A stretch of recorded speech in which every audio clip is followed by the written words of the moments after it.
a very fun time. I've been careful. I've been trying to carefully curate my fucking relationship with Asterion. However, my stupid monkey brain is like, you know what? We could romance the traumatized vampire man, or we could play Minecraft. Well, that's how. We can think about the handsome, sassy vampire man while we build a castle. Meanwhile, I'm dealing with the girl who has never had anyone positively be nice to them in their life, and I'm just like, oh, this is really. I feel I want to fix you, but I also want to attack who made you like this. Fix him. I can make him worse. No, that is Asterian's entire dynamic. I mean, listen, I'm already spoiled on the quote unquote good ending for him, and I'm just like, baby boy, baby boy, sad little man. But yes, hey, we are back after being off for a week and probably being off in a week after this. So, but hey, we're here. How you doing, chat? Oh my god, I found a shirt I need. I want this. Whoa. We survived. Yes. We live. More importantly, I survived. True. And I accidentally pressed the wrong app on my phone. I definitely don't want to be doing that. I need to have chat up. There we go. Yeah, that's it. There we go. Etsy, please. What did you find? Oh. A t-shirt that I really, really want. Oh my gosh. I need this one and the one that just is all Asterians and it just says girl dinner. Also, I saw Cabbages. Thanks for the follow and the subscription. Oh, that's timely. Yes. We might have noticed you follow earlier, and we've discovered that there's actually a con based around cabbages. It's not what you would think. Oh, here it is. Oh no, let's see this.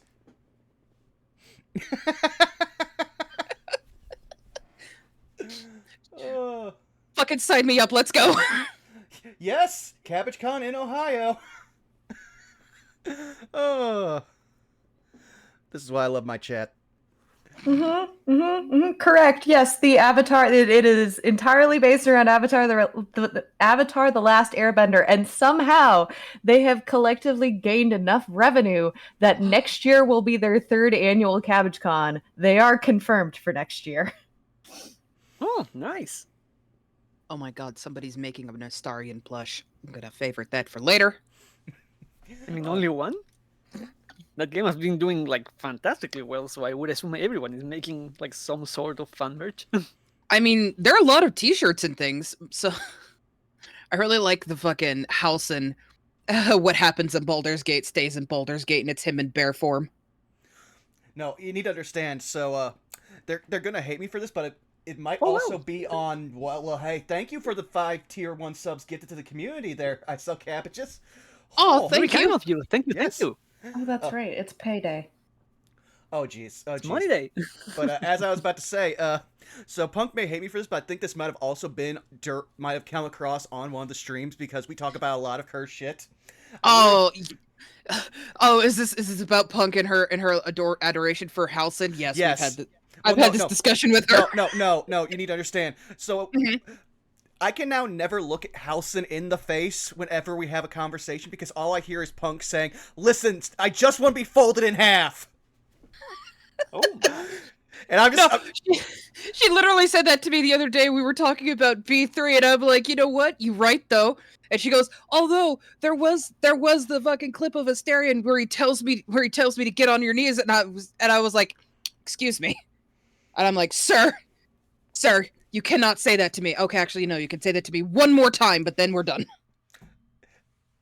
That also reminds me of, again, when you accidentally ask, why have you been looking at me differently to, what's her face, Lazael, and she's like, I want to taste your sweat. And I was like, what? What? Ma'am, we are at a Goblin Fortress, which might as well be a Wendy's. Ma'am, this is Baldur's Gate. Oh, Well, no, that was before I think they fully patched out the horny, so that like text option procced much sooner because I'd only been playing for like 5 hours. Come on, Larian, stop fucking give us back our horny cat. I mean, they're Actually, still pretty horny. True. Actually, speaking of the, I don't know if you knew this, but the voice cast of BG3 did their own D&D campaign as the characters that they play. It's so funny. Oh, Oh yeah, my It's god. so funny. Oh, I Neil know. is such a fucking treasure. Oh my god. I mean, I know because I followed their the DM that handled that, Sherlock Holmes. Oh, nice. I fucking love that. I'm going to flip her off as I die. Like, Yes, yes, please. Well, thank you also for the 5 gifted subs, like Saris. Huh. But now I think it's time for us to start going around the horn. So, well, Citric, why don't you take us away?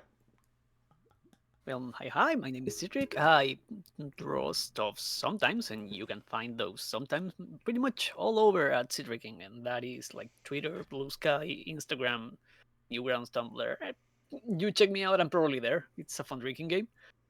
Other than that, I'm here every Friday playing Victor for a Ravnica game, and that is pretty much all me. So I am passing whatever it is right now. I'm keeping like losing track to Manda. Huh? Oh, hi, I'm Mandaloo. I also do art sometimes. Sorry, my eyes are vibrating from the coffee. I play Pile today. And yes, because I'm having a brain blank, I'll pass the potato to Zacho. Good evening, everybody. I am Zacco Duo. You can find me at Twitter, Blue Sky, at Zacco Duo. I am currently in the final stages, allegedly, knock on wood, of COVID. So I am not going to be 100% today, but I am still here to play. You can catch me as a variety streamer, a variety of different things. We're going to be starting up Fate Samurai Remnant, the new Fate game that's apparently very good according to a lot of reviews. So we're going to try that out. And tomorrow, fingers crossed, hopefully, Vaughn and I will be resuming AI Somnium Files 2. Yes. Though I need to double check So because I think there might have been a wires cross. I'm not sure. You might also have tomorrow off. I have to double check with the Saved by the Spell crew. you had a Saved by the Spell session last week. Oh, you're right. Okay, cool. Yeah, I tracked that while I was gone. Okay. And then, yeah, that's going to be it for me. Sorry. Don't mind Saris, me. the ball is yours. I'm gonna sanitize it first. I hope you don't mind. Of course. Hello. I am over on Twitter, Blue Sky, and Tumblr at TXDXL, and on Instagram at TixDixel. Commissions are live on my Ko-fi. They are a little limited right now, and that is mainly because I unfortunately am the person who does way too many things while also maintaining a full-time job. But there are options. There are traditional and digital options. Also, if you really like how the headshots for the NPCs have looked for this campaign, I am offering options for those, although they are a little expensive. Admittedly, but that's all because of the sheer number of hours of work that go into each and every single one.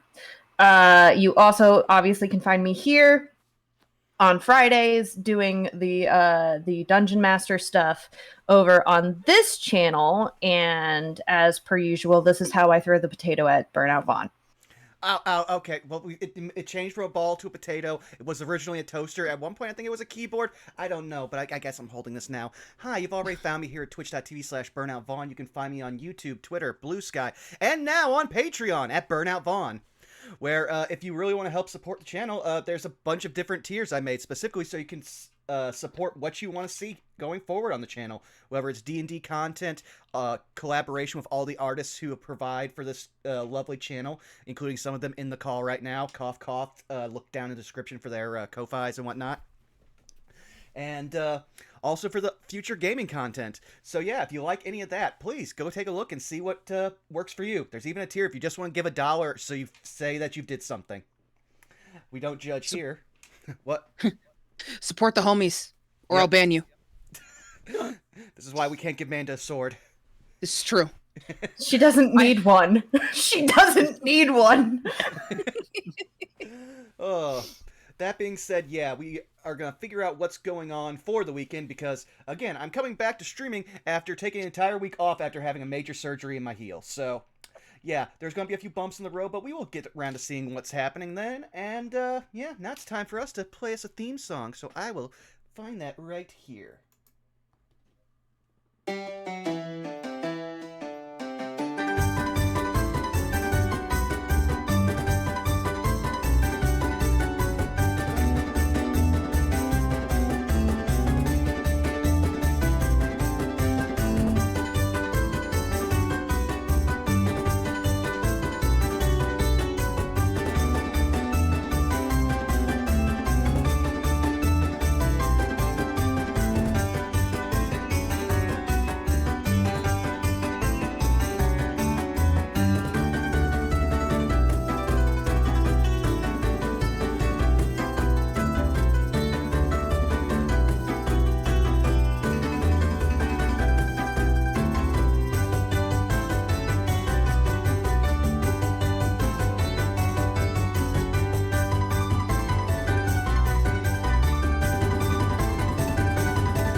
Back in Ohio, like I had fevers, chills, headaches, migraines, sore Mhm. muscles, and it wasn't even COVID that I had back there. It was some other weird bug.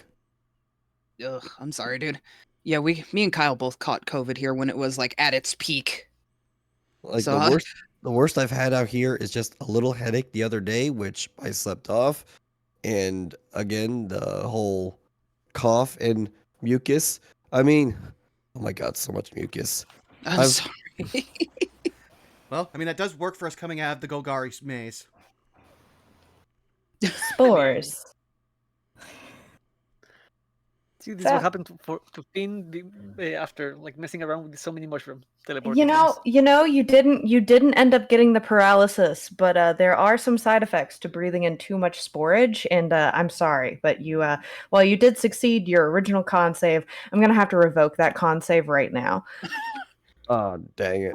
Roll an IRL con save right now. Right now, T20's out. Let's go. Hang on, I have my unexpectables dice. One Oh, sec. good. I'm sorry. Oh, I man, heard I just T20's out, and all I could think of is Harambe. No. Oh man, I just realized Yeah. there could be a food down there called sporage porridge. Well, damn it, lies. I rolled a 1. Oh, Yeah. You know that's fair. Yeah. Checks out. Yep. Yep.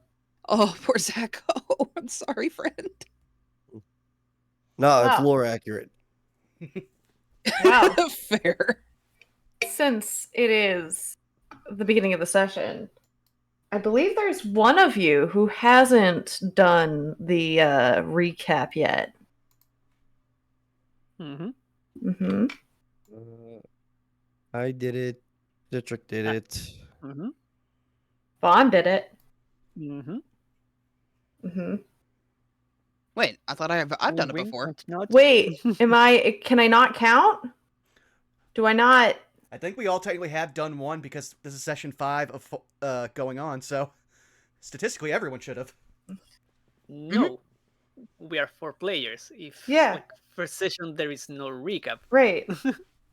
so What? this time should be Manda because I was the first one. I believe Yes. Sago was the second one, and Vaughn was the third. Oh, okay. Let's Yeah, see, hold that's what I thought. Huh. Oh, I guess I'm the one who can't count then. We can only count to 4. I can only only count count to 5. all right, hold on. I'm letting the caffeine soak in for a moment. Need to brain You blast got it. this. So, correct me if I'm wrong. Hmm? Don't take my word as law. Last episode, we got into our fight with the tree men. That was really rough. We had a little bit of corpse time. And then we found the mystical fucking platform that none of us could really identify until we started playing fucking color matching with the mushrooms. And Finnegan went on a fucking adventure. Different Finnegan across the colors. Like, universe. say what now? Finnegan across the multiverse. Yes, exactly. Fucking, what is it? Finnegan fucking livesy walked from one place to the next via mushroom. I know he went someplace, the name escapes me, that he was not supposed to be. We didn't get a name for that, actually. Kind of the point. I remember that there were a lot of ruins, and Finnegan went, "Oh yeah, I shouldn't be here. Goodbye." Aggressively taps the mushroom. After his little adventure, he came back, told the rest of the party. We all hopped on the big mushroom, and now we are. Wow, brain, please. I looked at the background image, and my brain went, "No, we're gone." Wait, this isn't well. Crying. And we're all very just like my character, we're all very tired. That is appropriate considering y'all haven't had a long rest yet, and it's been a long day. Yeah. It has been one day in session thus far. I do like also in love game when- thus far. No, the worst part is how long a day it's been for us while it not being a long day. Because we started this at I want to say we said it was 10 o'clock in the morning. Uh-huh. Yeah. Uh-huh. I mean, It is we're solidly evening now. Oh. Uh-huh. and actually the time of day is just hitting us now because we were underground for most of it. Mm-hmm. Like, oh yeah, So- sunlight. Well, and it's not even technically sunlight at this point. A lot of it, even if there was sunlight, the lovely place, which if we need the name, we are in the 10th district, in the 3rd precinct, in the Izzet territory, and there's a lot of smog, and there's a lot of arcane residuals in the air. So even if there was sunlight, which now that you all are here, now that you really get a chance to see it, you will note that it is actually towards the edges of sunset. You see the oranges and you see the pinks and the reds and the purples of sunset. And as we tune in, I will quickly do a music check. I also just realized we're stepping out of a random shadow covered in wounds and dust. We must look like we just came out of a fucking Rakdos carnival. Kind of. To be fair, how public is the place where we are appearing at? I mean, it is the end of the day. Mm-hmm. And it is it is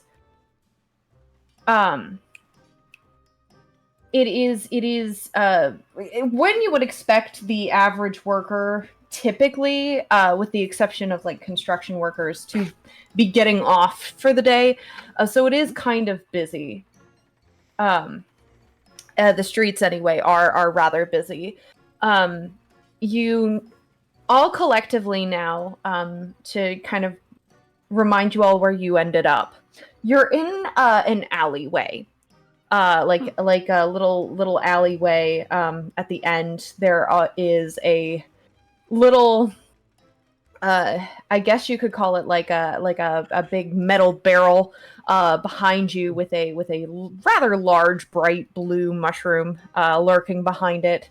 You are all either on or standing right in front of the, of course, circular slab on the ground that does seem to be almost fairy circle lined with these little tiny blue mushrooms.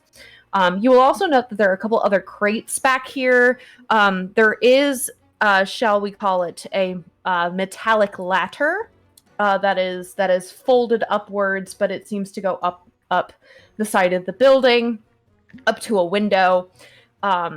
And as you look out into the bustling streets, of course, the streets are very paved. There's a lot of, metal fences and railings, metal benches. You see all sorts of arcanery, if you will, where technology and machinery have created technology, so like actual like electric lamps and electric lights. You see, as the picture kind of shows, a lot of really fancy architecture as well.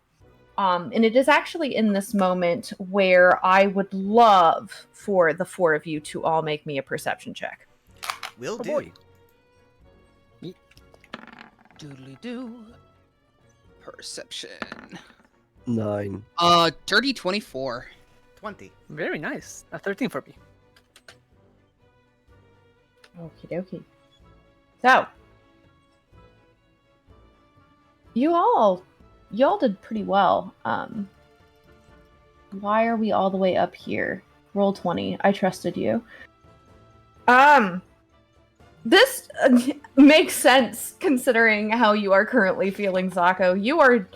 Finnegan, you are just a little overwhelmed. You were here earlier, but like now that you're actually in it, and you smell the smells of the smog, and you see all of the flashing bits of electricity and arcane, you are very overwhelmed by everything that you kind of see around you. And at this point, I'm gonna go like I usually do and do it in the order of the bit that everybody. I was gonna say the bit that everybody can see to getting more and more specific as we go along. The three of you, of course, all notice the fact that you are in the middle of. Actually, it seems to be in the middle of the precinct. You notice that there are a bunch of like people's homes around you, like immediately, but you also see a couple of shops, and one in particular that sticks out to you. It looks like kind of like a brick building almost, with a little metallic sign that squeaks as it blows in the breeze. The image itself is of a cracked flask, like a cracked vial, that has like a bluish liquid pouring out, and at the bottom of the liquid it says in very fancy font, the Leaky Vial Tavern. As you continue to look about, you also notice a couple of different much larger buildings, some of which you would immediately recognize, even without being from the area, as probably some of the laboratories that are well known to be a major aspect of any sort of Izzet environment. And then from here, both Pyle and Ollie, you both notice actually something that sticks out to you, that's kind of tucked away a little bit next to one of the laboratories, one of the labs, and it strikes you as odd because everything up to this point has been very mechanical, very stonemasonry, very, tech. But you see this building that seems to be endued with plant life, actually. Not in the sort of extremely wild growth, but you notice some vines crawling up the wall. You notice almost like a little like fish tank, if you will, that is substituting as like a column that holds up the oh gosh, what is it called? It's the little piece of a building that like goes over essentially like an entryway. Yes, thank you, an awning. Like it's these little like fish tanks, if you will, that hold up the awning. And you both would recognize, oh, of course this makes logical sense. There is a clinic here. As you see the Cigna, which is not a Red Cross symbol because that would violate a Geneva Convention, hanging on the door. For Geneva suggestion, but anyway. And then Pile. Yes. The thing that you find most interesting about this is the fact that it seems that like the lab that's connected to this clinic, everyone is leaving at once. Like they just got done with work for the day kind of situation. And you are just taking a note of all of the interesting faces in this crowd. The height variation, the energies. People are just very excited, very eccentric, and are looking forward to the end of the day. Something tells you, even though you, Pyle, are not necessarily one for stealth, you somehow get the distinctive feeling with the energy that is in the area that you can see, even without an insight check, that the four of you are going to fit in right and easily.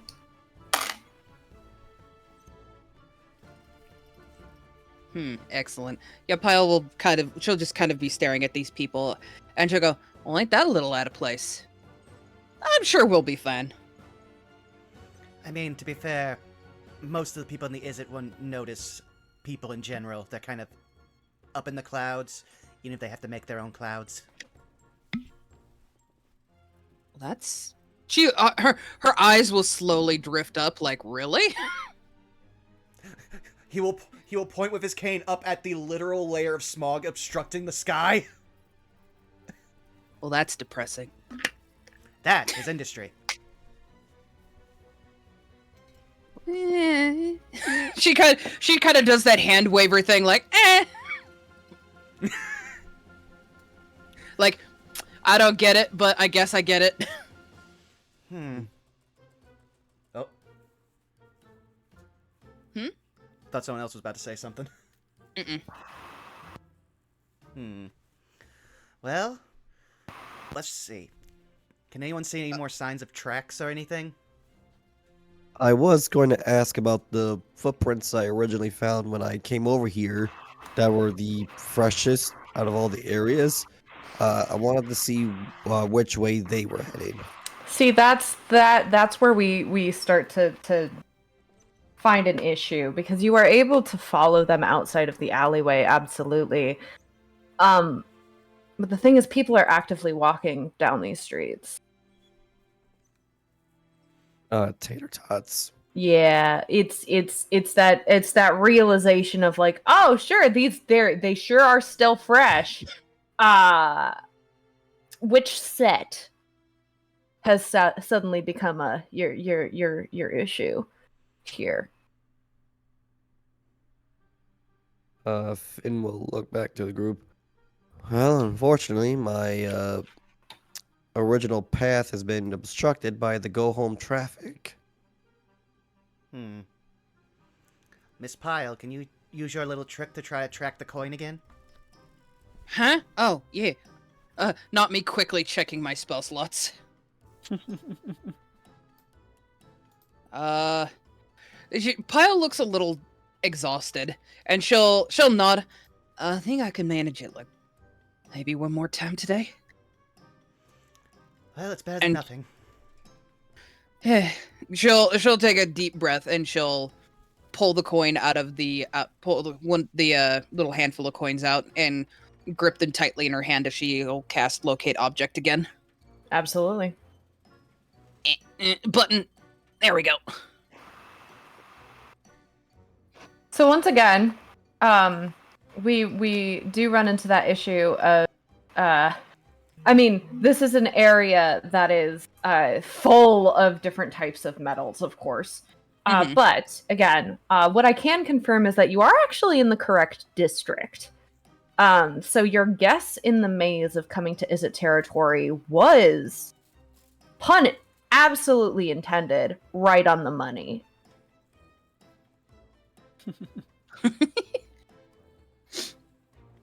I guess if the party's looking at her, they'll see her hand, like a soft look kind of aura come out of her hand as she's gently kind of moving these coins around, and she'll open her eyes and look around. Well, I can't tell you exactly where they is, but she says, holding up her other hand with a finger, We are in the right area. Hey, progress. Well, that means whatever they're doing is probably centered around this district, so that gives us a good area to check. Above game, Saris. I'm probably gonna make you very happy because I'm gonna ask you a question about a guy. Mm-hmm. Would the guy I know, would he have any like work or business dealings in the Izzet? Let me do some rolling. Okie dokie.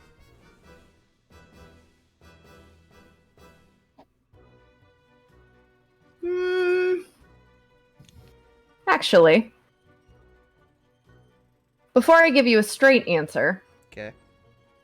I would like you. I mean, are you asking directly, or are you in the form of doing a role play, or are you doing a remembrance intelligence check?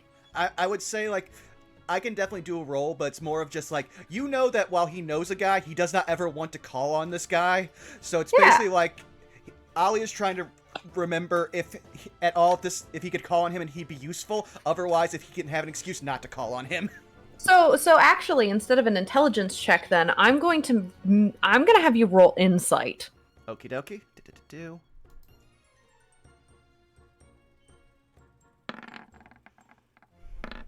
That That's nat it. 20 on the other Yeah. side. I'm gonna go ahead and give it to you, actually, because realistically, you should have advantage on this, and I'm feeling particularly generous. With a natural 20, you would know that your Noah guy would have dealings with very many people. It's entirely possible, actually, for them to have done dealings with any sort of Izzet. However, if you are looking for more specific knowledge, that's a bit beyond your purview. But the person that you are thinking of, they have done dealings with almost, not quite, but almost every single guild in Ravnica. I think we might have a different guy set up. I'm just gonna drop it in the call text because I don't want to say it out loud and spoil. Do. Oh, sorry. I thought you were thinking of the other person that you know, the one that is from your guild contact, not your non-guild contact. I'll still give you that. You have actually, even with a natural 20, have no idea whether or not your non-guild contact has any dealings with Izzet. It's worth asking, actually, if you are able to do so.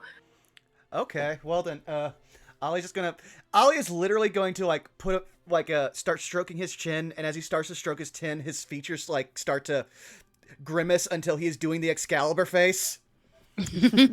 At which point he'll be like, I think we could all use a rest, and I think I might have a lead I can call on, but I'll have to find a messenger. What do you mean by rest? He will gesture to all of the wounds on his face, the fact that Pyle is like visibly like sagging from all the spells they've used, and Finn, who is now also like sounding as if he has caught COVID because of all the spores.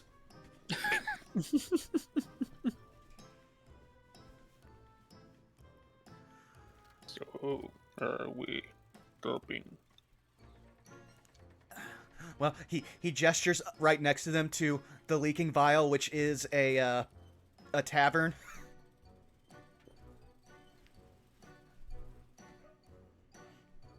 Very well. All right, well, Ollie will open the door for everyone while also trying to look around and see if there's like any kind of like messenger or like the equivalent of a pager or something around here. I'm not sure how messages would be. Phone? Yeah, I'm not sure. Like that's one of the few areas in Ravnica I wouldn't know. Is like, what is there? How do you send a message? I'm gonna have you actually roll this in character, and I will say that this is going to be at a disadvantage because I don't think that Oleander actually knows what exactly it is that he's really looking for, specifically in Izzet territory. So roll me an Arcana check with disadvantage. Will do. Ugh. That's a 6. You know that there's a messenger system, and you also know that their messenger systems do tend to differ a little bit from guild to guild and from district to district, simply because of the nature of the different guilds. And it dawns on you that while you absolutely know that a message system exists, what that looks like in Izzet territory is absolutely beyond you. And with, like, let's be real, with all of the different types of machinations and machinery that surround you at literally any given moment while you are in Izzet territory, unless you really know what you're looking for, unless you really know what things do, or you know who to ask and talk to, finding one of these things is going to be a journey, to say the least. Excalibur face intensifies. But he's just going to just smack his forehead, just drag it down his face as he just follows the rest of the party in. All right. Probably going to have to spin some coin around. Would it kill them to have any indentured spirits in the air that I could just pull down? Of course it would. He's just going to be mumbling to himself angrily as he follows the party. And are all 4 of you going inside? Yeah. Pyle will probably wait for Finnegan and Ollie to go in first, as they'll probably fit through the door just fine. Yeah, Victor will probably be the last one closing in. And as the 4 of you enter into this establishment,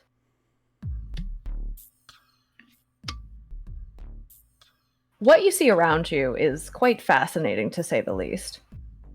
It is a multi-floor tavern that is larger on the inside than it looks on the outside, with what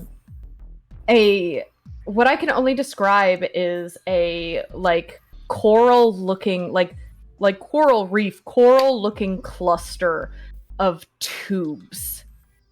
Large tubes, all filled with different various bubbling liquids of a variety of different colors. And even for I don't necessarily know if our youngest character here would know, but even Victor, even you would recognize, they brew their alcohol in-house, and it's right above your heads. You see a spattering of tables, various different heights, various different chairs, each one with what looks like a lantern centered at it.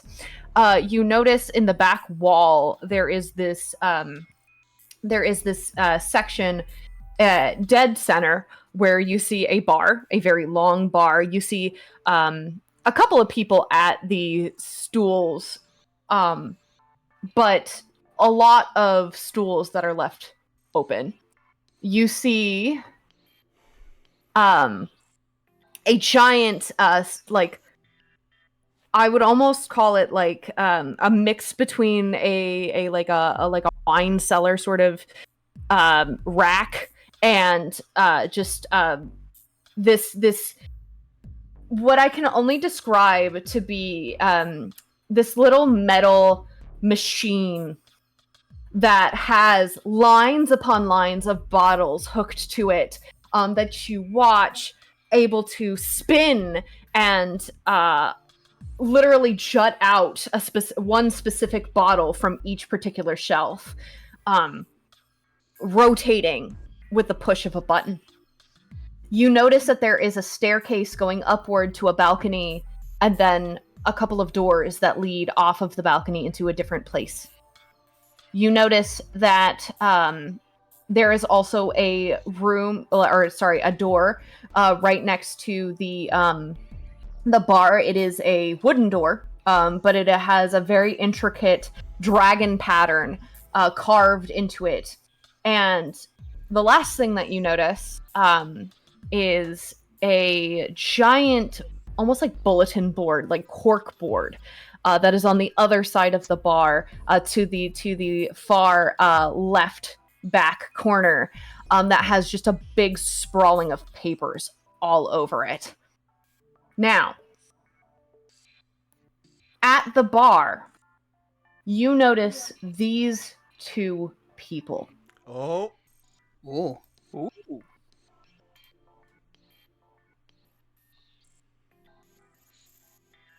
Give me a second.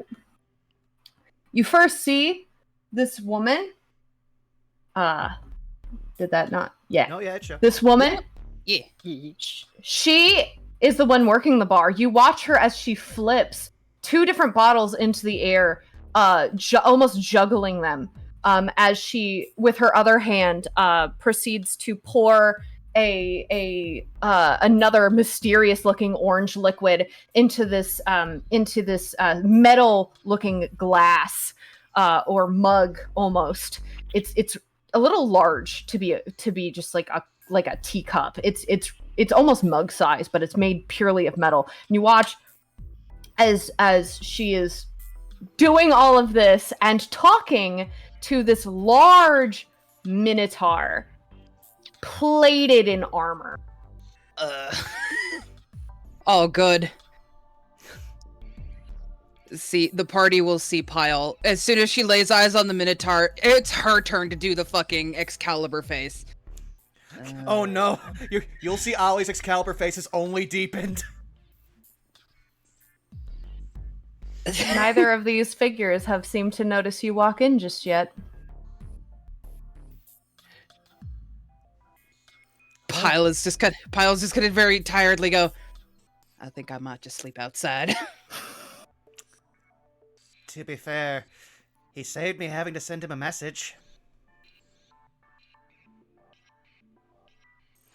Oh, you know him? Unfortunately. Oh, me too. Pyle, Yes? you would also recognize the bartender. Oh, would I? She's the woman you saved. Oh, well, shit. Yeah. Oh, so sick. Her eyes kind of glance at the Minotaur. She kind of has this sort of ick look, but then when she focuses more on the bartender, she kind of brightens up again. Oh, that's better news at least. It would be rude not to say hello. Everybody could just see her very visibly. Alright. We're just standing in front of the door, pretty much blocking it, looking at you guys. Yes. Let's just head to the bar. Okay. There's a moment where Pyle just kind of takes a deep breath. Okay, we're doing this. And she just kind of forces on that sort of I'm doing my heckin' best smile. Meanwhile, Ollie has just given up any pretense. Shoulders have slumped. He is leaning on his cane. He is just going to the bar like it's a death march. I would love for the party to roll me just a general charisma check. Oh boy. Oh boy. And for the 2 of you Excalibur facing, you both get disadvantage. Perfect. Oh, well, that's better than I expected. 5. Oh, whoops, I'm still in the back rooms. That- There we go. Check or safe. It's a check. I'm sorry. Perfect. No, you're 11. perfectly fine. Wow, 15, really? With a -2.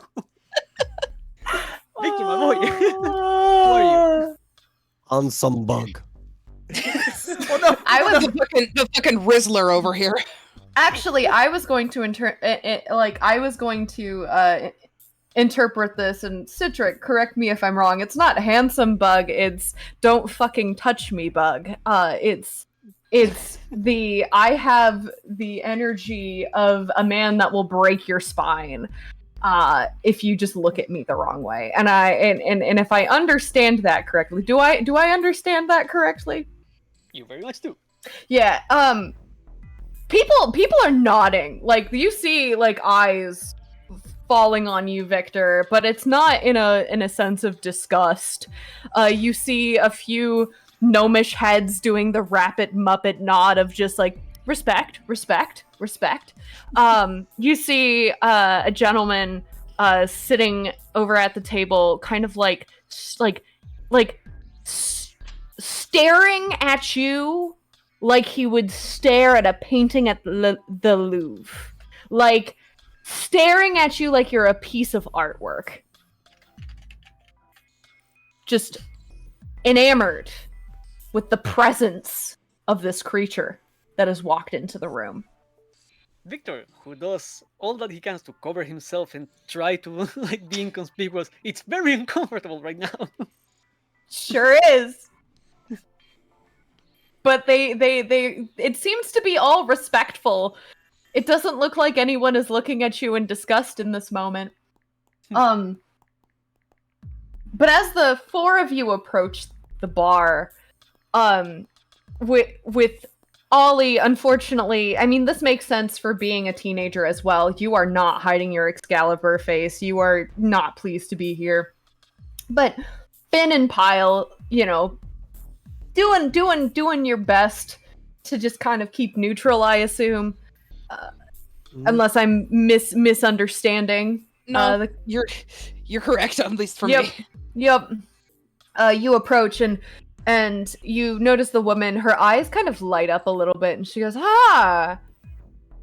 Some unexpected guest. I couldn't be any more pleased than I am right now. Please, take a seat." Pyle will raise her hand. Evening, Miss Talia. How are you feeling? Well, hello, Miss Pyle. It is so wonderful to see you. Likewise. It's been a... Jeez, it's been a hot minute, hadn't it? Well, I'd say so. What are you doing out in these parts? Hello, Roland. Hi, Pyle. Ain't you a set for sore eyes? You yourself. And look at that. You even got the little twig with you. How you doing, little twig? And he like takes his elbow and like gives you like what is supposed to be like a friendly like nudge of the elbow into the arm, Ollie, but this is a big honkin' minotaur still in his plate mail. Yeah, I just imagine You've had a rough day. Yeah, I was gonna imagine he just like gets side checked into Pyle's like, hi, hello, Roland. I was just about to say, is there any chance that Pyle can just reach out and grab his elbow before he touches Ollie and be like, please do not touch. Roll me a Please do not the child. Roll me I think I'm gonna say a dex save on this one. Come on, Pyle. There we go. 12. It's a gentle swat. Please do not the child. You manage to catch the elbow, and there is quite a bit of force, like I said, behind this, but you do manage to stop it, so to speak, in its tracks, in its movement. Oh, hey, I didn't mean nothing of it. When did you get to be so sensitive? It's been a long day. Has it? Ollie will literally just turn up to him with several wounds on his chest and face, his hair disheveled, and looking even more tired than usual, which is kind of a feat. It has been. But you might help it be a little shorter. As he says, as he literally just now passes right by him, gets up onto the counter, is like, ma'am, do you have any juice? I would like a juice. What kind of juice, sweetheart? I will take whatever you recommend. He will say as he slowly begins, like, fixing his hair, fixing his posture, and just trying to look nice. She kind of smirks at you, and you watch as she mutters something under her breath, and then she proceeds to pull out. You asked for a juice. Yep. She proceeds to pull out 3 different bottles. Of you see a bright orange, you see a kind of faint tinted, almost golden color for the second, and you see a completely clear color for the third, and you watch as she proceeds to mix. It again looks like, it looks like magic, but one of the 4 of you knows for a fact it's not magic, and you don't need to roll an Arcana check for that. You know who you are.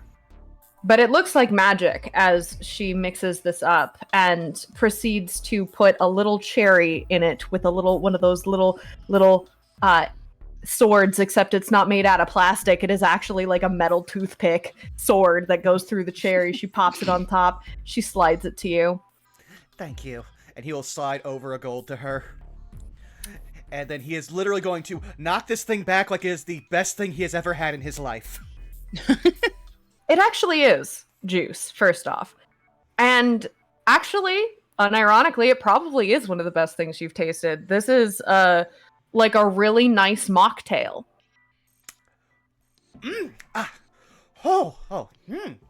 Lovely. Thank you very much for that, ma'am. And he's just going to slowly turn. So, Roland, do you remember that very big city-shaking explosion from about 3 days ago?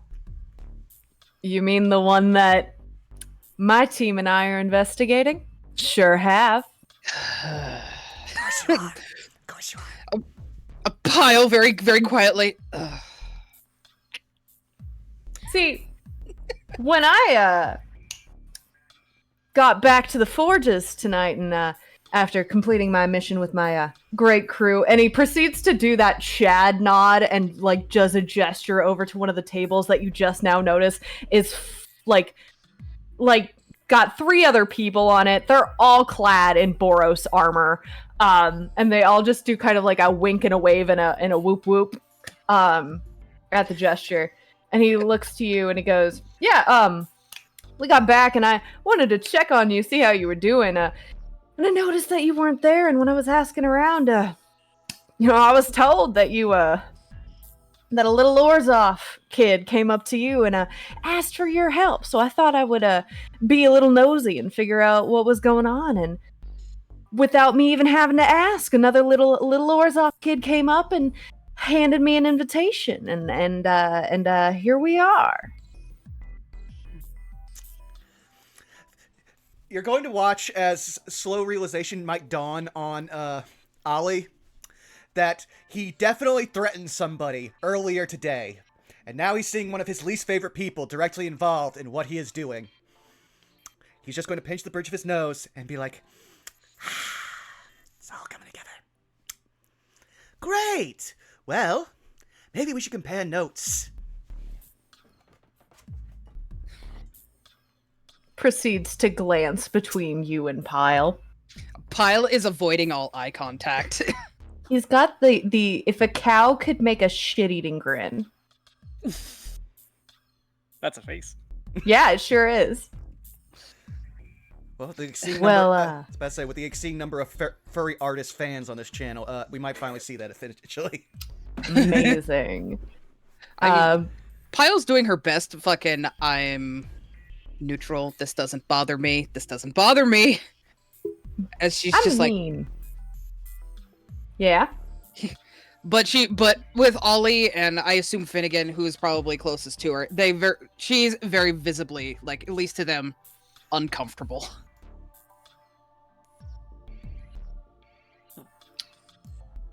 Well, I mean, when you say compare notes, what do you mean compare notes? Well, you up to something too? Oh, well, you see, you were charged unofficially to find the answers to this case. At least I'm betting. I was appointed by the actual people involved. The council, in fact. Yeah, the Pontiff, right? Oh, yes, he's in very hot water, who I assume is why he sent for you after we were put on this case. Proceeds to hold up an envelope. It's got a letter inside. Oh. You start to realize that this letter looks oddly familiar. Well, it would probably... Well, actually, no, I did... Ollie did look at the other people's invitation. He didn't get one. He just got a runner. Yeah, but you saw it. You saw it. And this particular one that Roland is holding up looks oddly familiar. You know, I'm surprised. I thought he would at least wait a day before he would send in for more people. I mean, he did say, to the victor gets the spoils. So generous. So generous with other people's money. Well, then I guess you must know exactly how many people were involved, what guilds they represent, and how they got here. He's gonna do an insight check on you. Oh, Ollie is not hiding anything. It's a low check. It's more along the lines of like your intention, like a combination of your intentions and also like normally I wouldn't use an insight check to determine whether or not you are telling the truth, but in this case he is genuinely looking to see if there's any ounce of what you just said that you just made up.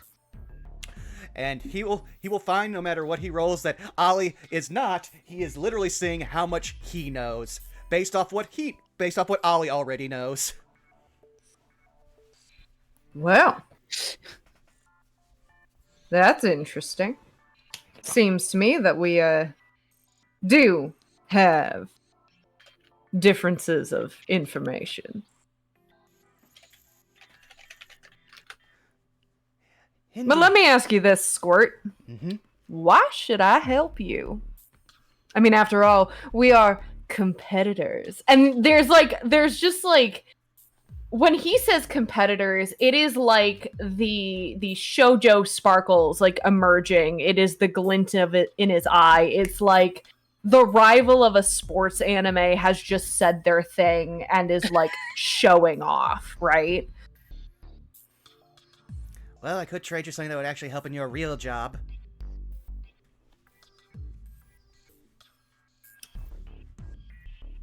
What is that supposed to mean?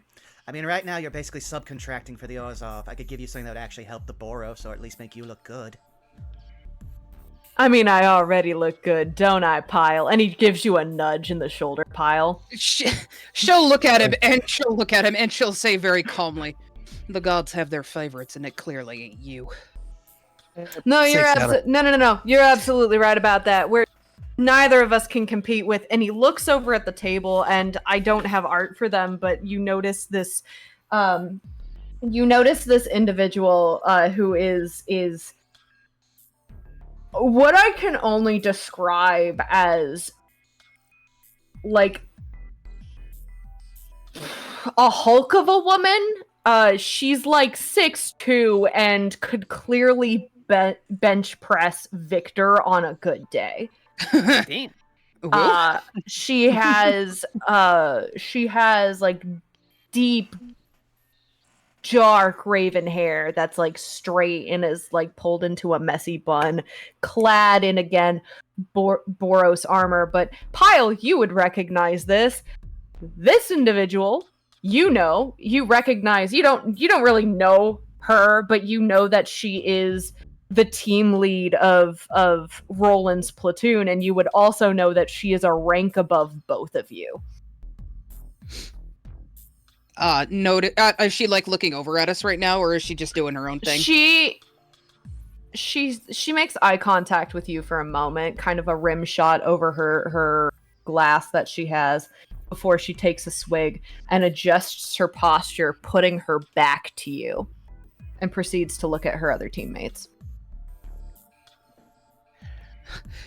Pyle would have given her kind of a head nod, but as she turns her back away rather quickly, she just kind of... Again, Pyle kind of... She'll very quietly sort of sink. And then just look away from Roland and the rest of their party. She's doing her best to look at the bar and think, oh, this bar, it's so clean, it's so shiny. You watch as you look at the bar that there's a glass in front of you. What's Pyle's favorite drink? Pyle isn't much of like an alcohol drinker, so she'd probably be in the kind of the same. It could be anything. What is Pyle's favorite drink? Probably some kind of like vegetable juice. You see that it's there. You see there's a little thing of celery in it, and there's a little note that's like a little ripped piece of parchment that just says "on the house" next to it. Her eyes will lift a little bit towards Talia, and she'll give her just a bit of a nod and just kind of very quietly pick it up and start sipping at it. She offers you a very, very empathetic smile.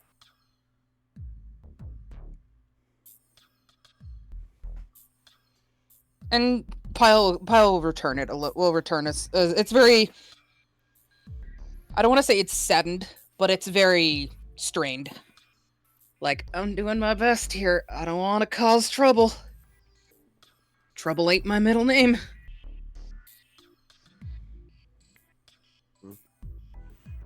She very clearly does not want to talk to Roland, so she's just gonna let Ollie handle him. But you were saying though about what about knowing what guilds they are? Well, here's a better question. Did they actually let you have an idea of what all was stolen? Because we've already got that down. Yeah. I mean, they told us what it was. They also told us that our quote-unquote competitors took the soul coins. Indeed. And the soul coins corresponded to 3 different guilds, all that seemed to match up very prominently with the path that has led us to this bar. Interesting. I'll be nice. Say I'll be nice and give you one of the easiest ones. One is in fact an Izzet. I mean, we knew that much. Did we? No, we knew that much.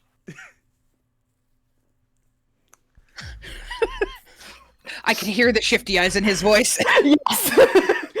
You know, inside that. You can absolutely incite that. 13.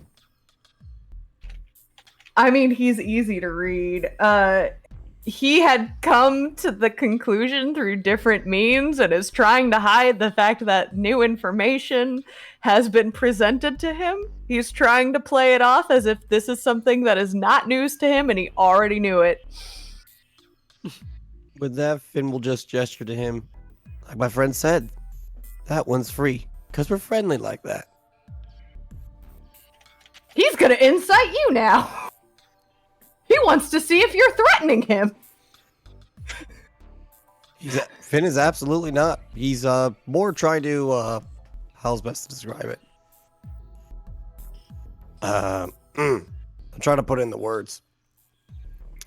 He's more trying to take us a little bit of a never saw it coming curb shot at his intelligence.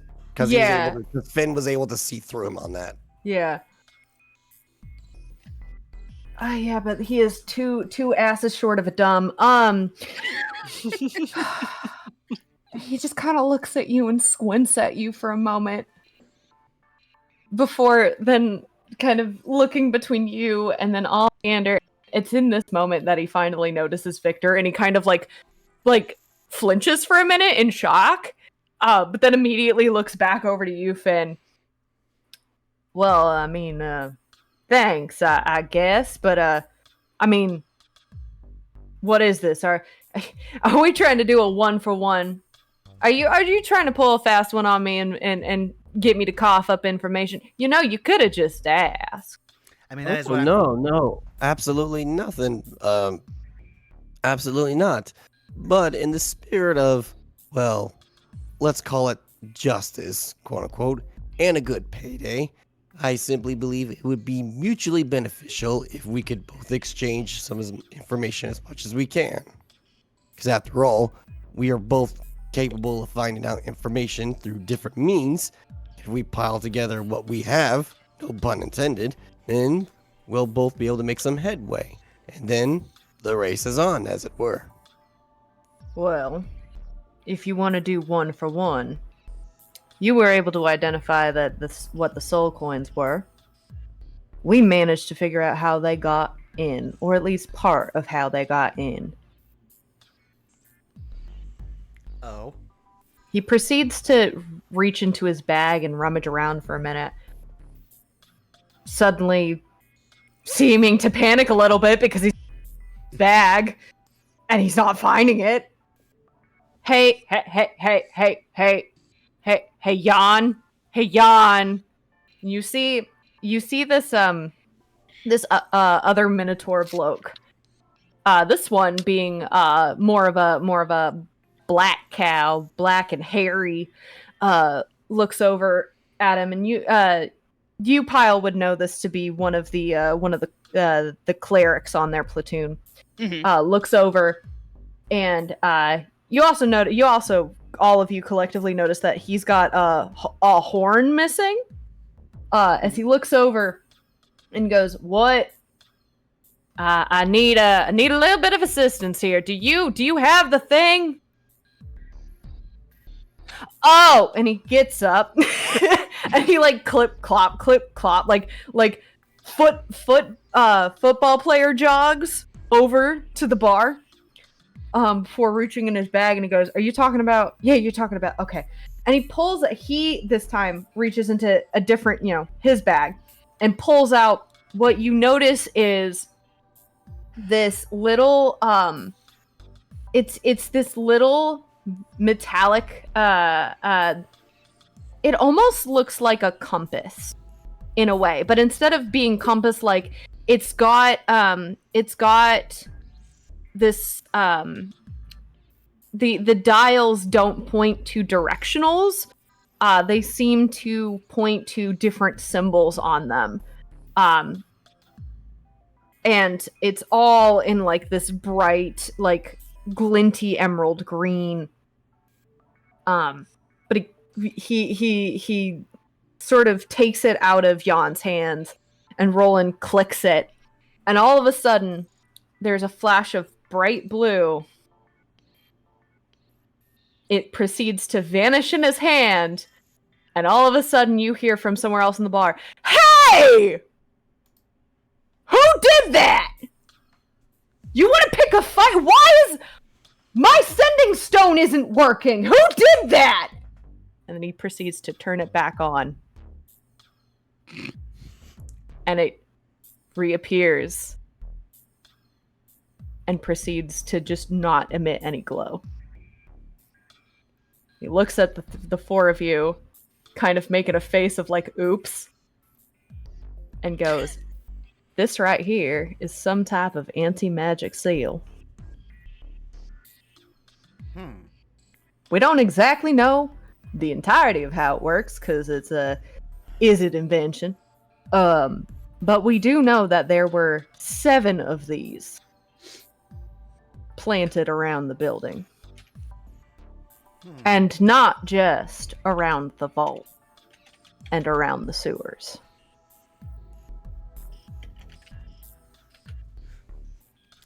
Alrighty. Well, that would explain some of the damage we saw to some of the infrastructure while we traveled through the sewers.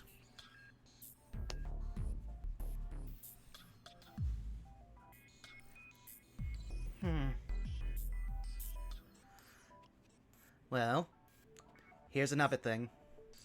One for one, another one of the guilds that's involved was definitely Golgari. Kind of squints.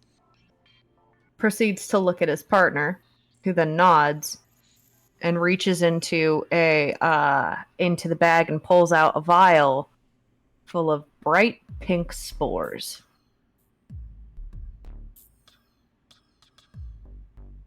I would love for Pyle, Victor, and Finnegan to all roll me with advantage intelligence checks.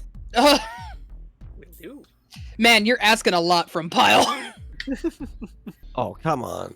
Oh, damn. With advantage. Look at her go working that brain cell. I'm so proud of you. Man, I'm off today. 11. Victor? Again, check or save? Check. Make a difference. Just Check. Perfect. Yeah. My bad. Sorry. You're good. That's 14. Yeah. Without a doubt, Finnegan, you're kind of like, I mean, it's spores, yeah. But Pyle, this makes literally, like, this is the dice deciding to make the narrative fit perfectly. This makes total logical sense for you both to pick up on this. You both recognize this as the spores that Pyle breathed in. That caused her 2 episodes ago to have a bit of a moment. Have a bit of a fit. Yep. Pile will she has like the glass like half over her nose and mouth just to kind of like, this is so much more interesting than what's going on right now. She'll side eye it, but she won't say anything out loud. Well, we found this. I'm sure you probably also found evidence because you said Golgari. But these were the spores that we found. And because we didn't know anything about the spores, because, I mean, gestures to self, proceeds to like pat his own armor. We figured the best thing that we could do is collect a sample. And at some point after checking here, we'd considered going and checking with the folks down under to see if they might have some insight on how these spores work. Bear with me. The spores that we found in the actual vault were different from those spores, correct? These are the same spores. I will just put that away and not tell them to make sure that those don't open up.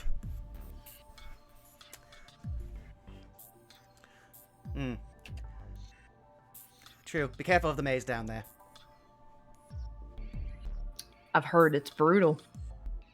It certainly doesn't like me. Oh, is that why you look like ass? I'm so sorry. Well, you know what they say about trees being their bark is worse than their bite. That doesn't apply down there. In all honesty, I was less worried about the bite and more about them stabbing me. Just gonna squint at both of you, trying to make sense of what you're referencing, but it's clearly going over his head. I mean, like I said, Ollie is covered in wounds, and he is just kind of just like, oh, can I get another one of those juices? That was lovely, Miss, It's Talia. Ah. Well, Miss And Talia. no problem. You will see, like, the face change immediately, like, from talking with, Roland, where it's very much I'm tired and I'm measuring how much I can get out of you, to Talia is a genuinely nice face because she gave him a very nice drink after a very long day. Do you want the same thing, or would you like surprise? I very much liked the last one, so I think I'll stick with it. That was honestly the best thing I've had in months. Consider it done. And don't worry about gold. You already paid me gold. This is worth that. And she proceeds to do it again. And with she puts 2 cherries this time on the little sword and flicks it over to you. He will take it and he will not just knock it back. This time he is going to savor this. And well, that's nothing that we didn't already know. There was traces of those spores all over the vault, as well as we saw what kind of flower they come from. And in all honesty, not exactly sure how that would have played into the vault unless they can do more than one thing. Roland just shrugs at you.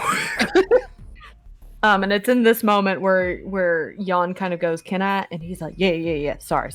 I just needed the evidence. You can go sit back down. Sorry."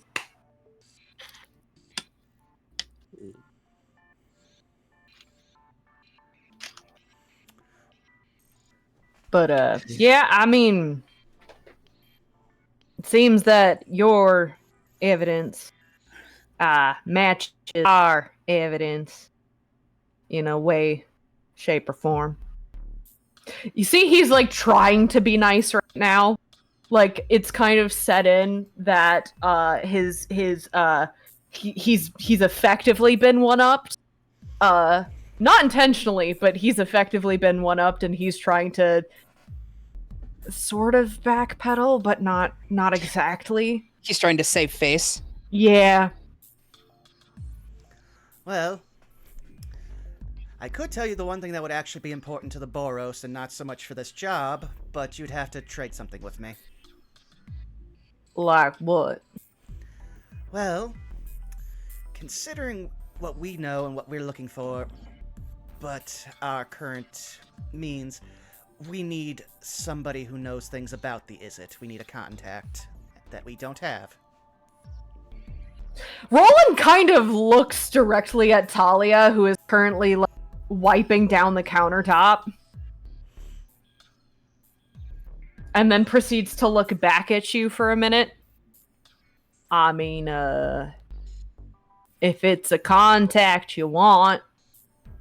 Proceeds to literally, like, do a miniature version of the Will Smith pose at Talia. I don't know much about Izzet stuff. That's why we came here. You know what? Fair. Don't offer what you're not willing to give up. Well, go down the alleyway just outside here to the left. You'll see a mushroom on the wall. Press it, and when you end up in the Golgari maze, press the what?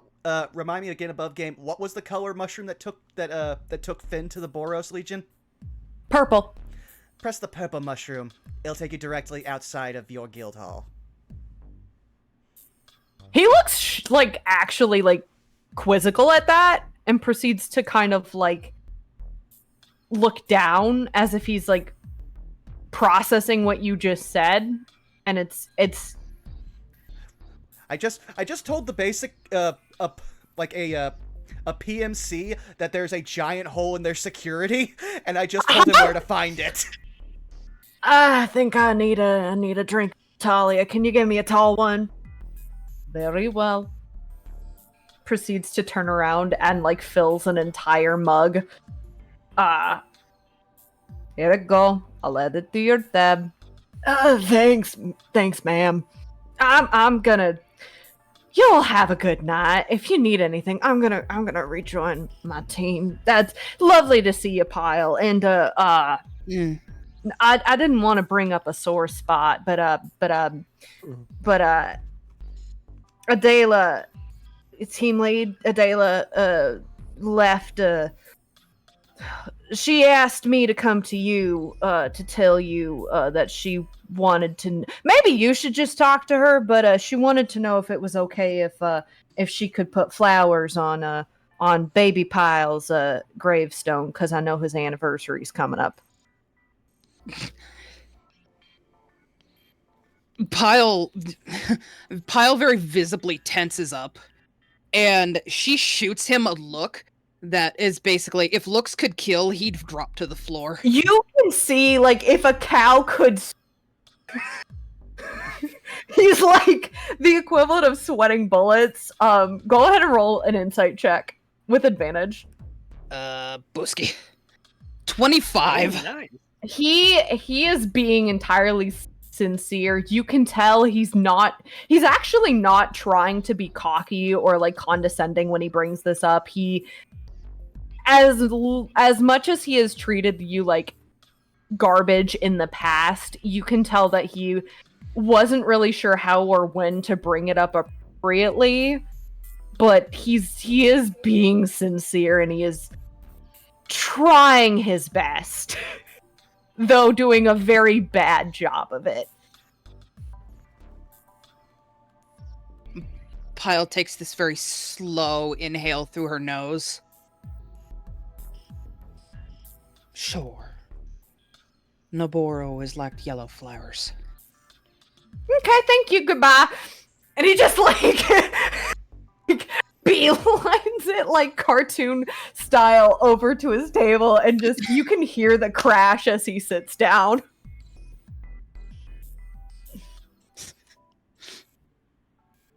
A party will seek this kind of look pass over Pyle's face, because usually she's extremely cheery. Even when she's trying to fake it, she still seems rather pleasant.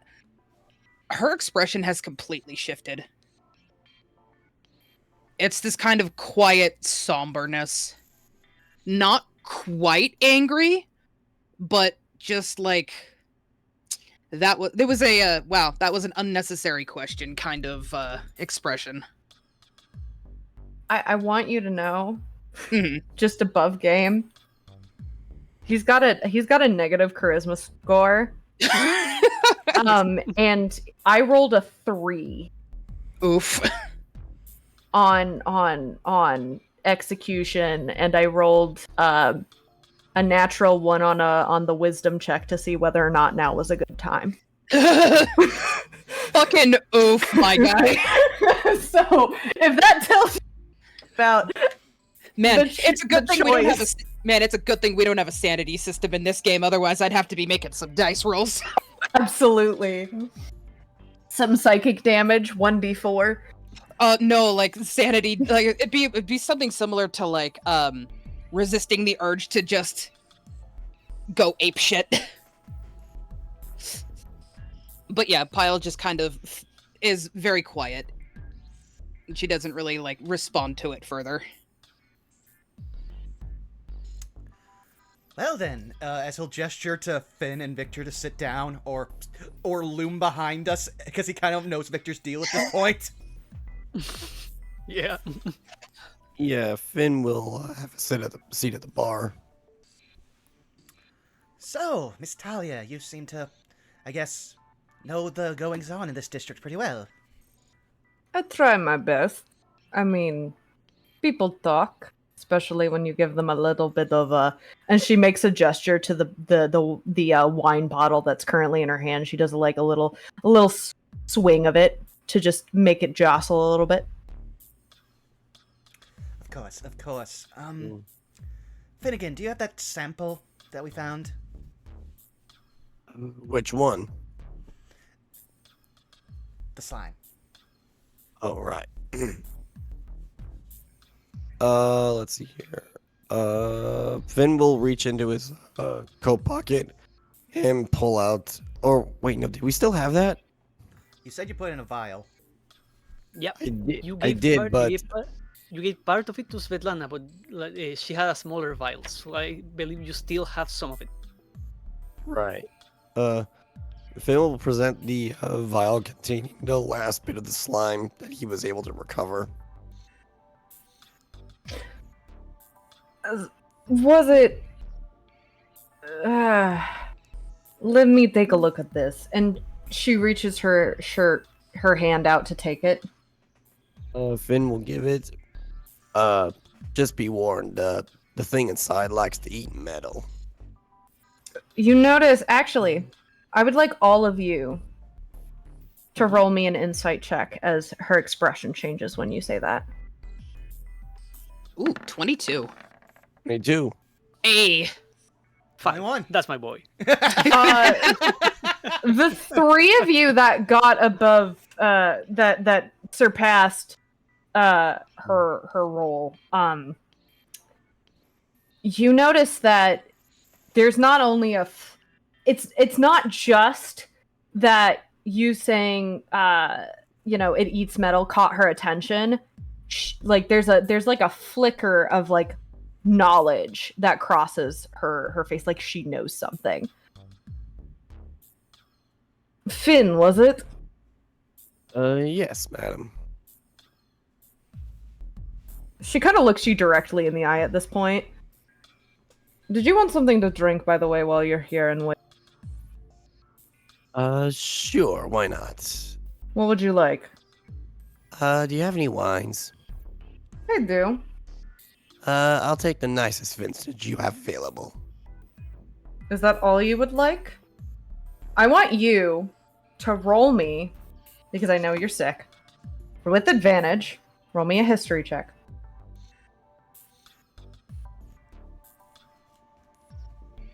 $21.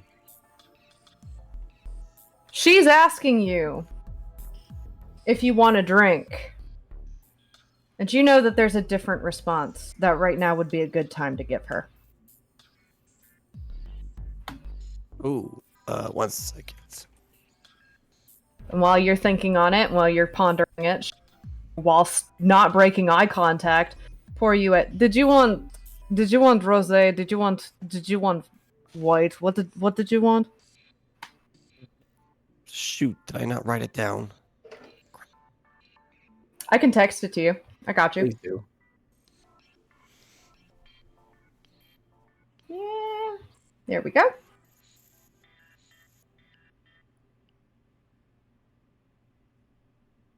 Oh, where'd it go? There you go. Bloody Mary on the rocks. That I can absolutely do. But you didn't answer. Did you also want the use of kind? Oh, I'll just have some red. Red, got you. Do you want the good shit? Of course. She proceeds to actually, like, kick something. You don't see it from behind the bar, but you notice her kick, and you watch as a ladder literally emerges from out behind, like from the floor. And she proceeds to climb it. She gets something off the top shelf. Proceeds to walk down. Uncorks it with a very fancy cork opener. Turns it. And proceeds to pour you some. As for your Bloody Mary, she proceeds to reach into her pocket. And she pulls out 2 pieces of paper and she slides them to you very, very discreetly. You almost miss that she does it.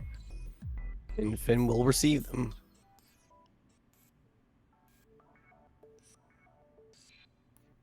I'm going to very, very quickly copy paste you some notes.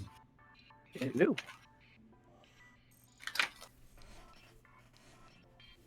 In the meantime, she's now going to look over to Victor and ask, "Did you want anything, darling?" I am good. Thank you.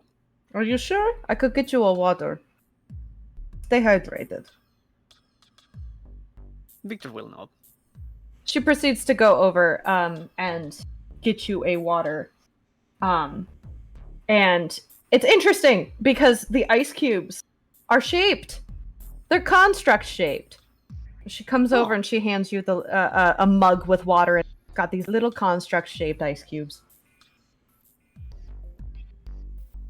He will take it. Thank you.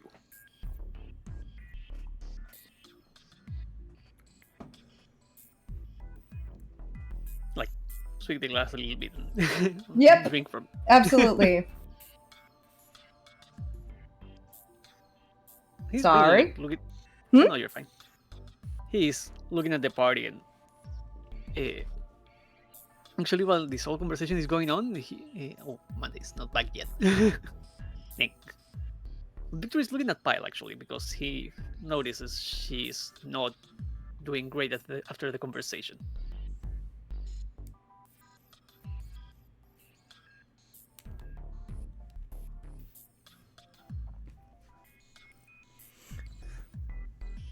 There's Manda now. So Huh? What? I'm sorry.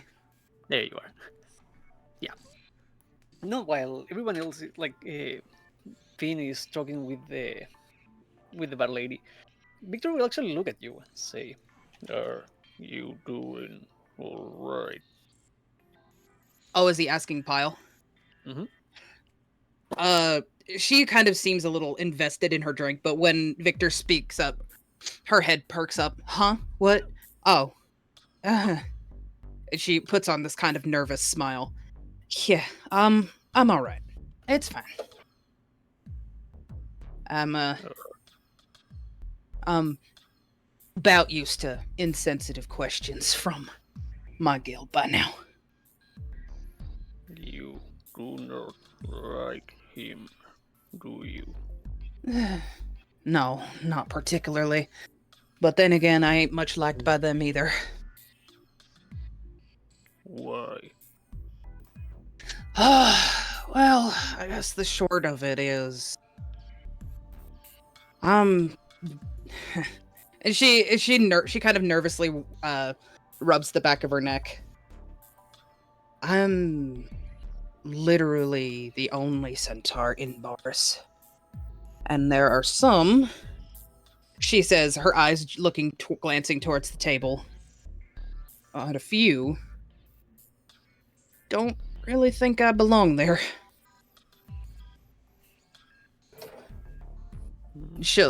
Her eyes will kind of drift towards the table. But well, that's a longer story than I suppose you want to hear. I do not mind. We are stopping for the day, aren't we? And she'll gently look at Ollie and Finnegan. Oh, God's above, I hope so. but she'll gently put down her glass and she'll kind of turn it on the tabletop. Well, I guess the easiest explanation would be the shortest one.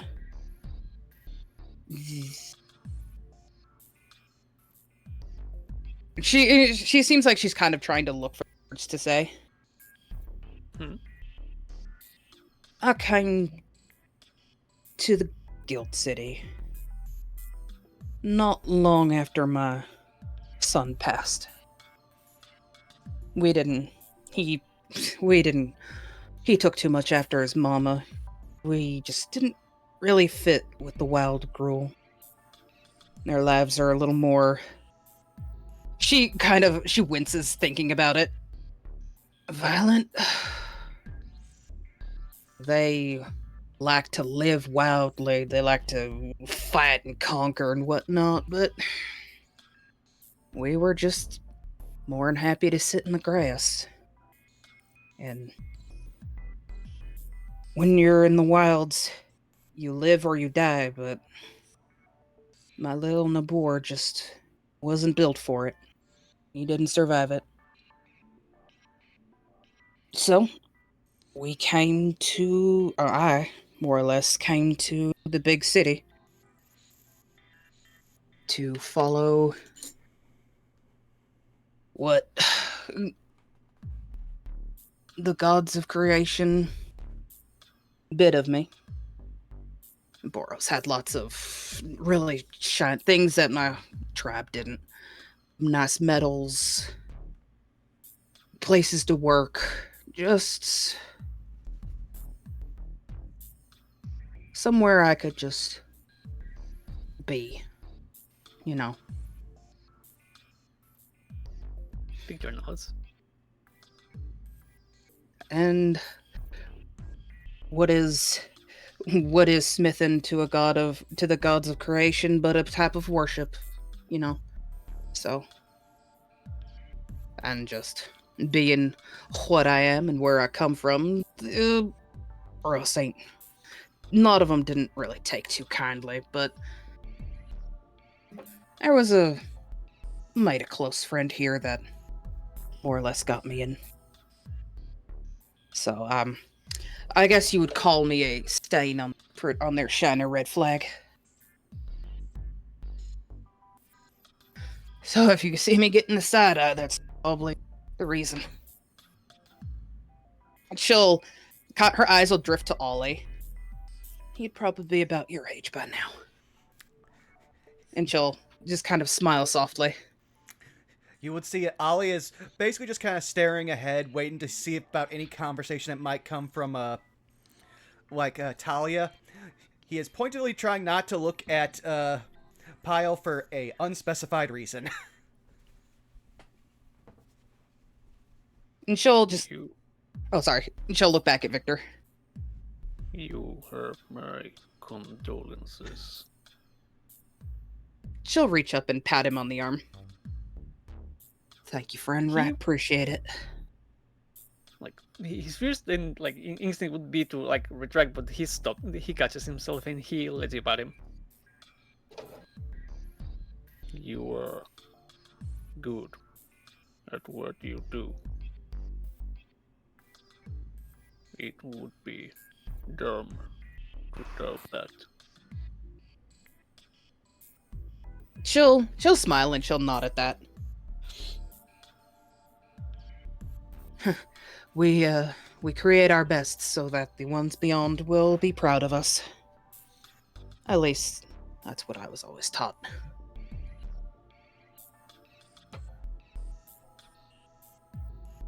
Read your nods. Pyle will kind of finish her drink and just kind of fall into silence and just kind of let the information soak a bit.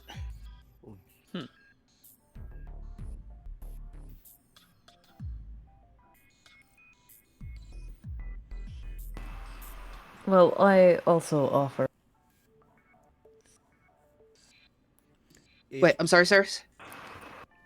I am not one of your companions, but I also. That is. Oh, you got it. incredibly difficult to deal with. It's hard from time to time, and she'll actually reach into like a pouch on her belt and she'll pull out what is essentially it looks like a string of beads. You'd probably take it for like a kid's bracelet. And she'll just kind of let it fall between her fingers. It's basically her holy symbol. He goes with me wherever I go, so as long as I remember him, he's never far from where I am. That is incredibly touching. I do have to ask.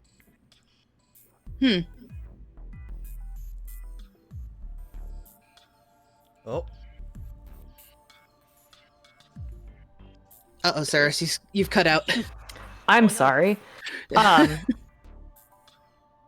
Do you require rooms for the night? yes, that'd be lovely. Oh, Miss Talia, that would be the kindest thing you've done for us today. I can also provide you with nourishment as well, and not. Yes, Can I assume all four of you? You're kind of pretty bad, but we can pretty much infer what's being asked, and Ollie would be like, yes. Okay. Oh. Ooh. Let me You're- try something really quick. Oh, you're fine. Everybody's going beat booping. Yeah. Luckily, it's all coming in clear on, like, this side of Discord, which is what's getting recorded. Ah, okay, now you're clear again. Okay. Yeah. Shall we try this? Oh, yeah, that's Yeah, not there very you go. good. Okay. I don't know why that happened. Apologies. Yeah, no worries. You're fine. Yeah. I'll just repeat myself. I also can provide nourishment beyond alcohol. Do not worry about that. I will cover meals for tonight, although I do ask for payment for lodge. Ollie will Of just... course. Yeah, Ollie will just put up his hands. No problem. Of course, Miss Talia, I wouldn't want to put none too much stress on you. Stress! You are my favorite customers of the evening. Shush. Proceeds to turn around and like as she's walking towards the end of the bar over towards that door that I had mentioned, she pauses and shoots you a look with a smirk and a wink and proceeds to walk through the end of the bar and through the door, leaving the four of you pretty much by yourself for the moment.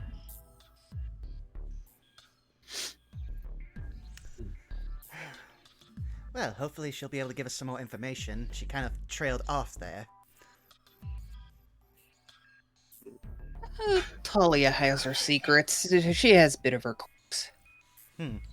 Good folk, though. I would consider her a real good friend. Pyle will nod.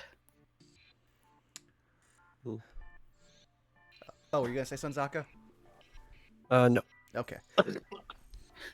Though she will lean down and be like, so, you guys clocked the spores in the vial, right? Oh, yes. They are the same as Mhm. below. She'll look at Victor and nod affirmatively. And that is why I did not tell him the last guild that would be probably the puzzle solver and gave him something to keep them all very, very busy. She'll gently pat Ollie on his back. Bless you. Listen, the less I have to ever deal with Roland, the better. Oh, that makes two of us. Hey, at least he didn't save your life. No, he just makes mine a living hell. Imagine having a permanent life debt to someone like that, because Orzhov always pay back their debts. Maybe he's gone down into the depths. Maybe he'll get lost and we'll never see him. I can only hope. But either way, that should probably keep them busy. Just even reporting that to their higher-ups will probably have them off the trail of this. But that also brings up a very bad thing. If they're already bringing in people like the Boros to handle this, it won't be long before they probably alert the Azorius or any other mercenaries from other guilds. This is what I get for threatening a pontiff. Oh, why did I do that? Why did I do that? And you're gonna see, like, stuff is just starting to, like, hit Ollie as he just kind of, like, puts both hands behind his head. He's doing that, like, lean forward on the bar, just like, I have miscalculated so much, oh. This is what we call character growth. Oh.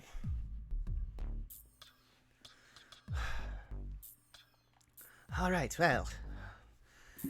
So, know that they're connected.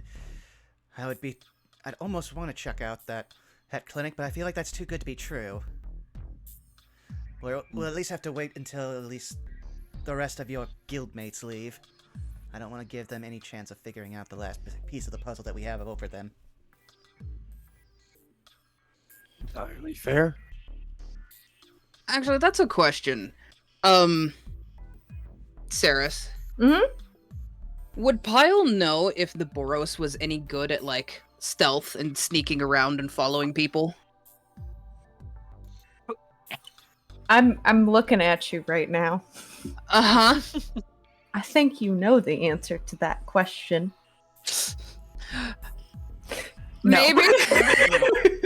No, not typically. I mean, there are some of the more, shall we say, dexterous classes that sometimes align themselves with the Boros Legion, Mm-hmm. but no, not predominantly, not commonly, anyway. Okay. I guess I should be a little more specific. Does anybody in Roland's current party fit that description? No. Okay, You so would, it's just a party of jocks then. Actually, go ahead and, with advantage, roll me a history check. Oh good, I'm gonna need that advantage too. 18. Yeah. So you would know Roland to be a fighter. Mm-hmm. You would know the one you saw that came up, the other Minotaur, Jan, is a cleric. You know Adela to be a paladin. And the other one that I hadn't previously mentioned is another humanoid, I should say, who you would notice isn't really dressed in plate armor. And they're still over at the table. You can, like, all collectively give them a look over in this moment. And you notice that the fourth one, they are, like I said, humanoid. They seemed to be in some type of uniform, like, you know, red and silver uniform, but it is not plate mail. In fact, it's not even chain mail. Upon looking at it, you know, honestly, it's more decorative than anything else. And then it hits you. That's because the fourth, Luca, is a monk. Ooh.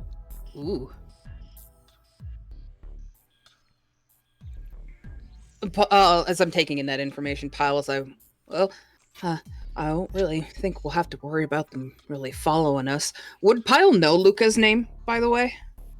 Yes, that's part of your history check. Yep. Okay. She'll kind of shifty eye towards the monk. I think if any of them we really need, Boros ain't real good at sneaking. So I guess we don't really have to worry about them following us around. Luca, maybe.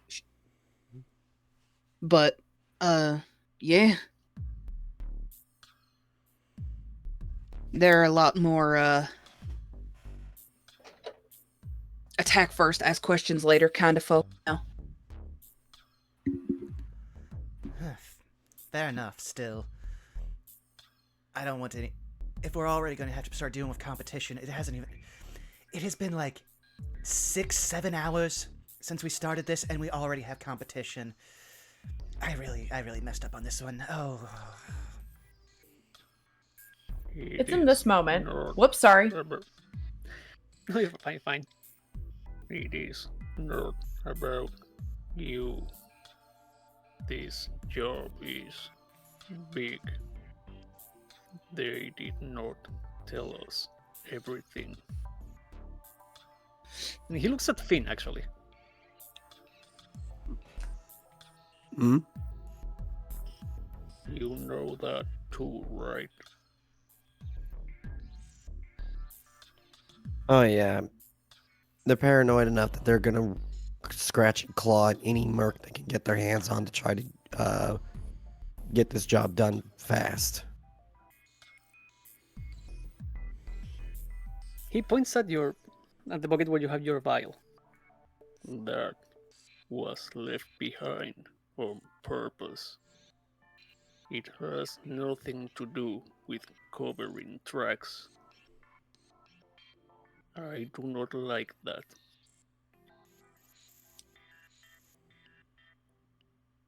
It's at this point, sorry, They're fine, go ahead. where Talia returns. She has 4 different bowls all placed on a tray. She comes out, and each of you are handed a really nice looking hearty stew. And she pulls out a loaf of bread in front of all of you with a bread knife to cut. And she says, I wanted to wait until he was gone. About that vial. He's thoroughly distracted now. That vial, I think that vial may actually be related to a different situation. Oh. Oh. She proceeds to pull out another sheet of paper. It's a news clipping. Give me just a moment to make this available for you. Oh, great. Ooh. I will get rid of Roland, even though I do want everyone to appreciate that you did a very good Minotaur. Thank Yeah. you. Thank you. Okay, and then get that there. I will also enlarge for the sake of chat. Okay, cool, it's all on the screen. Oh, I will also just read it for the sake of the podcasters. Ahem. Weirds gone wild. Researchers make a brilliant discovery. A team of researchers at the laboratory of phasmadermatology have recently discovered a new type of jelly. A series of experiments involving mysium and gelatinous cubes resulted in a weird far different than any other produced within the laboratories. Lead researchers Dr. R.U. Splodin. Just gonna let that one sink in. Wonderful. 10 out of 10 pun. Yeah.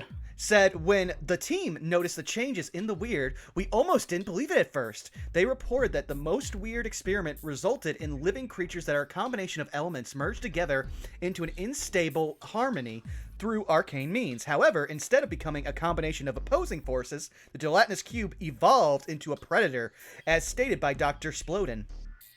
With the jelly reportedly seeking out metallic substances deliberately and stopping to dissolve the substance in its entirety before resuming any activity. The data collected during the experimentation suggests that these jellies developed a sense of hunger and a predatory instinct not previously seen in gelatinous cubes. Additionally, tests will be conducted to learn more about those new weirds before it can be determined whether or not they are safe to use. Until such a time as information is obtained, these weirds are reported to remain in authorized containment. Oh. You're just gonna see Ollie like holding up the news clipping and then just start leaning his head into his hand on the table and then just pass it off to whoever wants it. Ben will take it. Go ahead. Yeah, he just hands it over. Well, it's either a big coincidence or whoever did this has some connections. It is no coincidence. It was the same set of tracks. They went out of their way to break the vial and set it free. Mm-hmm. Finn gives a hard nod in agreement. Pyle is leaning down over Finn's shoulder and reading it very slowly over, and she goes, "Are you explode? That explains why it exploded." Victor looks at vial, takes a second, and nods. No, you're gonna see that happen in unison between Ollie and Victor. And then Ollie's gonna hold up a finger, lower a finger, just be like, no, I'm not jumping on that grenade. But, he will turn. Well, that is actually very helpful, Miss Talia. I don't really understand, all of the systems here in the Izzet districts. Could you help me find or describe to me where I would send a message? I think we're going to want to make an appointment with this, Dr. Splodin. It really depends on what you're trying to do. But there is possibility. We do have mail system. There are these little pulls out like like rummaging through things, pulls out like a napkin, and pulls out literally a pen, licks it, and then proceeds to do like a little drawing of like a box. This is mail chute. It has little door. You pull open door, you put letter in, it go through chute. And then you pray. As a man tied to a church, you're going to see like a very tired version of being like, I don't like the idea of praying. Listen, it is joke. Please take joke. I mean no harm. You are very fine, Miss Talia. I am just not used to people being upfront with me. Fair enough. All right, then I will. While we eat, I'll compose a letter for this Dr. Splodin, and I will see about sending off that letter. As he turns back to his stew and starts eating like a teenager because he is hungry. It's very good. It's excellent. The spices are just right. You even have like a basil leaf floating in it. Yeah, this would be the one time you see Ollie, like, aside from when he just lost his shit down in the maze, this is the only other time where he is not trying to be, like, polite or look nice. He is a hungry teenage boy after a long day. This food is being, like, absorbed. She proceeds to look over at Victor for a moment and goes, I really do hope it is to your liking. I don't get very many hybrid customers, so I'm always uneasy about knowing about dietary restrictions, but I do hope this is adequate to say the least.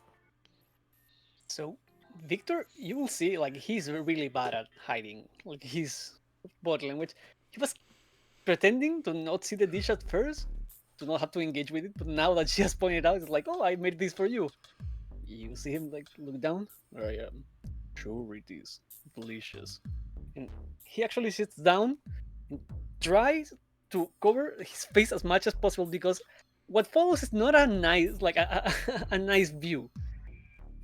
Victor's lower jaw is basically a set of collapsed mandibles that are making one jaw, but to eat, that splits open, and it's not pretty. You also notice. Sorry. So he will hunch over as in like take advantage of his hood, so like to not disturb anyone with what's going to happen to the dish. You will also notice that your particular portion of stew is more heavy on the substance and a little less on the shall we say broth. It looks like now that you're actually like taking the time to eat it, that she has taken a little extra care in making sure that it is actually accessible for you to eat without making a lot of mess. He will take note of that and, like, again, trying to not cause a scene and eat. Victor out here like the vampire baddie from Blade 2. Yeah, pretty much.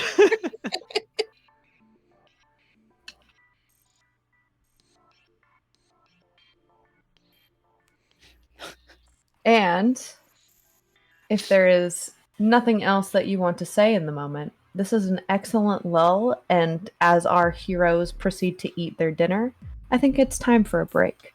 Ah, yeah. Sounds great. Woohoo. Woo! Oh, this. So I'm going to tell you, I had no idea what Roland was going to be. When I when I chose for my outside the guild like contact, I just saw that the option was, to your forever shame, you were saved by a Boris Paladin. I did not expect them to be a dude, bro. You can thank Manda for that, because Yeah, that's no, my fault. I need you all collectively to know this before you all disappear. Each of you separately came to me with your setup. And the way that things just naturally overlapped, I was like, I'm eating so well. I have so little like work that I have to naturally do to build these NPCs, because you all have just given me a feast with all of these different connections to each other and so much drama. Mwah! So good. And you all did it separately of each other. Listen, we are D&D Man out here with the gremlins. gut punch, though. Yep. Listen, That's good shit. Yeah. listen. He did roll a natural 1 on that wisdom save to see whether or not it was a smart idea to bring it up now. Not smart, yes. Bless your heart. Also, Amanda, I want Literally. before you leave, Amanda, the one thing I wanted to say, but I wasn't going to say it. Like, there's one way to know if someone in Boros might be dexterous. Are they a goblin? That's the only way to know, because Boros is the most milquetoast guild. They have humans, minotaurs, and giants. Yeah, they're fucking. I bonk first, then we ask questions. So no one should be surprised that that particular platoon consists of a cleric, a paladin, a fighter, and a monk. Mm-hmm. Mm-hmm. But yeah, don't worry, guys. I'll stay with chat for a while, and then I will tag out to use the bathroom when someone gets back. So go right ahead, get your breaks. Yeah, I'm just gonna go grab a quick snack and then I'll be right back. All right. I'm good, so I am staying around. Ah, On cool. that note, we have to tell the chat to drink the legs and stretch some water. I will be Exactly. back in like 2 seconds. All right. Mhm, Well mhm. then, since you are here, Citric, I am going to use my bathroom break because I have to mess around my fucking knee scooter. Go ahead. All right. I'll be right back. So, Chad, how you doing? Enjoying the session so far? Hope you do.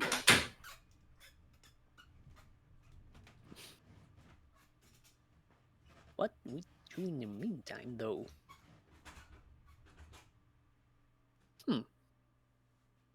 I was serious about drinking your legs and stretching your water. That is important. Don't shrimp over your computer either. Hi there. No, that was background noise. Nah, it was probably me coughing. There you are. How you feeling, by the way? So talking, I'm fine, other than my voice giving out. I'm still coughing every now and again, but it's not like painful. Hmm. I mean, that's the big thing about where I am right now is that I'm not in any pain. I'm more just hit with annoyances. Yeah. Like I can't The annoying talk thing- very long or loud. I cough. I still spit something up, but it's not like I'm laying on the couch, sprawled out in pain or anything. Yeah, I've been there. Not specifically with So COVID, hi but there, for other Sai. stuff. I'm actually gonna go to the bathroom now. Go right ahead. Yeah, go ahead, dude. So, hi there, Sai. How you doing? Yeah, Zai. Great to see you. Also, Citric, I was making a joke. There's only one game, well, actually, maybe 2 games on this entire channel where we go to a bar, and it always ends up being a speakeasy. Think about that. Like, I'm wondering, is this just not regular for the channel? Every bar is like a place of secrets? Oh, Oh, you are? So, are you voting or is that my internet? that was your... I want to say that was your internet because, I can't actually tell if I ever robot. Yeah. No, Mandan, I heard you before, so it might be something going on with, I don't know, Discord. Might be. I Anyway. mean, typically, Discord just loves to make people robot or weird. Yeah. Yeah, as long as it's fine on, like, it's your recording, so it should be fine on the stream send. Yeah. Mhm. I guess now I should do this again because we have a whole different group of people. For those who don't know, we have just started a Patreon to help support these streams as well as the YouTube channel.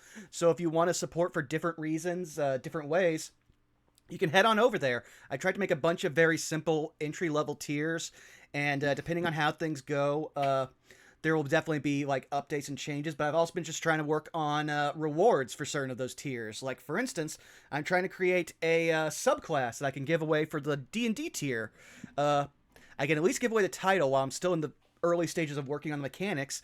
If you want to be a Pack Hunter Ranger, well, I'm working on that to be a support-based and advantage attack style ranger. So yeah, Mm. Have returned. welcome. Welcome back. I was telling Citric, so this is kind of hilarious, Saris, because we're slowly getting to the point where every bar in every game that's played on this channel is becoming a speakeasy. Sorry. No, you're fine. It's just that it's just that last week we spent an entire 2 weeks ago we spent an entire session in 2 different bars in Saved by the Spell, and that bar is definitely a speakeasy. In fact, the episode where it first appears is called "Speak Softly, Speak Easy." Oh, good. Good. Yeah. Oh. But yeah, no, this has been super fun. I've been very much enjoying this session. We have barely put a dent in my notes.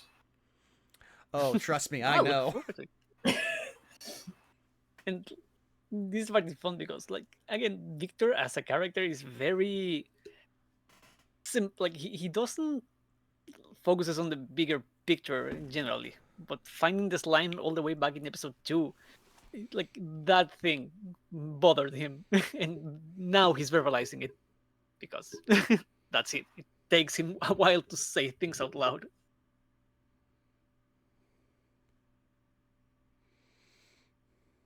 I really, really enjoyed prepping for this session, especially because with what I figured you would do, which, not to give too much away, but like, you fell exactly into my trap. Yes, good. No, I mean, it was kind of like an obvious decision that you would need a place to stay, you would need a place to rest, and of course, again, what's a great place to gather information? A tavern.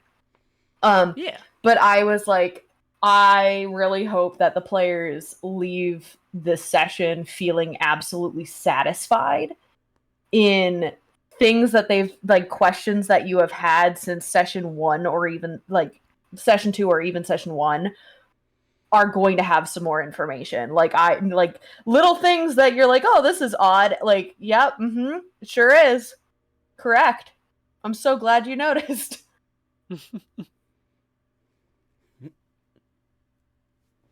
Yeah, no, enjoying it a lot. Also, I apologize if my accents aren't great. You're fine. You're complaining about accents. Huh? Sorry. You're apologizing about accents. Mm. No. Hello, I've returned. I am here. But Citric, you have I an don't- accent that people in America think is cool. Do they? I mean, Yeah. Have you met Bosco? Is You're talking Bosco? about positive impressions. I was gonna say, is Bosco still obsessed with Citric's accent? Yes. I was about to say, Bless. is the day long, the reached- struggle hard? I reached over to another community member of the M&W side who is from, I believe, Argentina, who finally got a mic working, and Bosco was immediately, let me hear your voice. Let me hear your voice. Can't believe Bosco is still out here stealing other people's voices. The height of cultural appropriation. Ever Bosco? See, that, okay. That's okay. Is it though? Like, No. if I start, okay. No, you're fine. No, so We- for context, the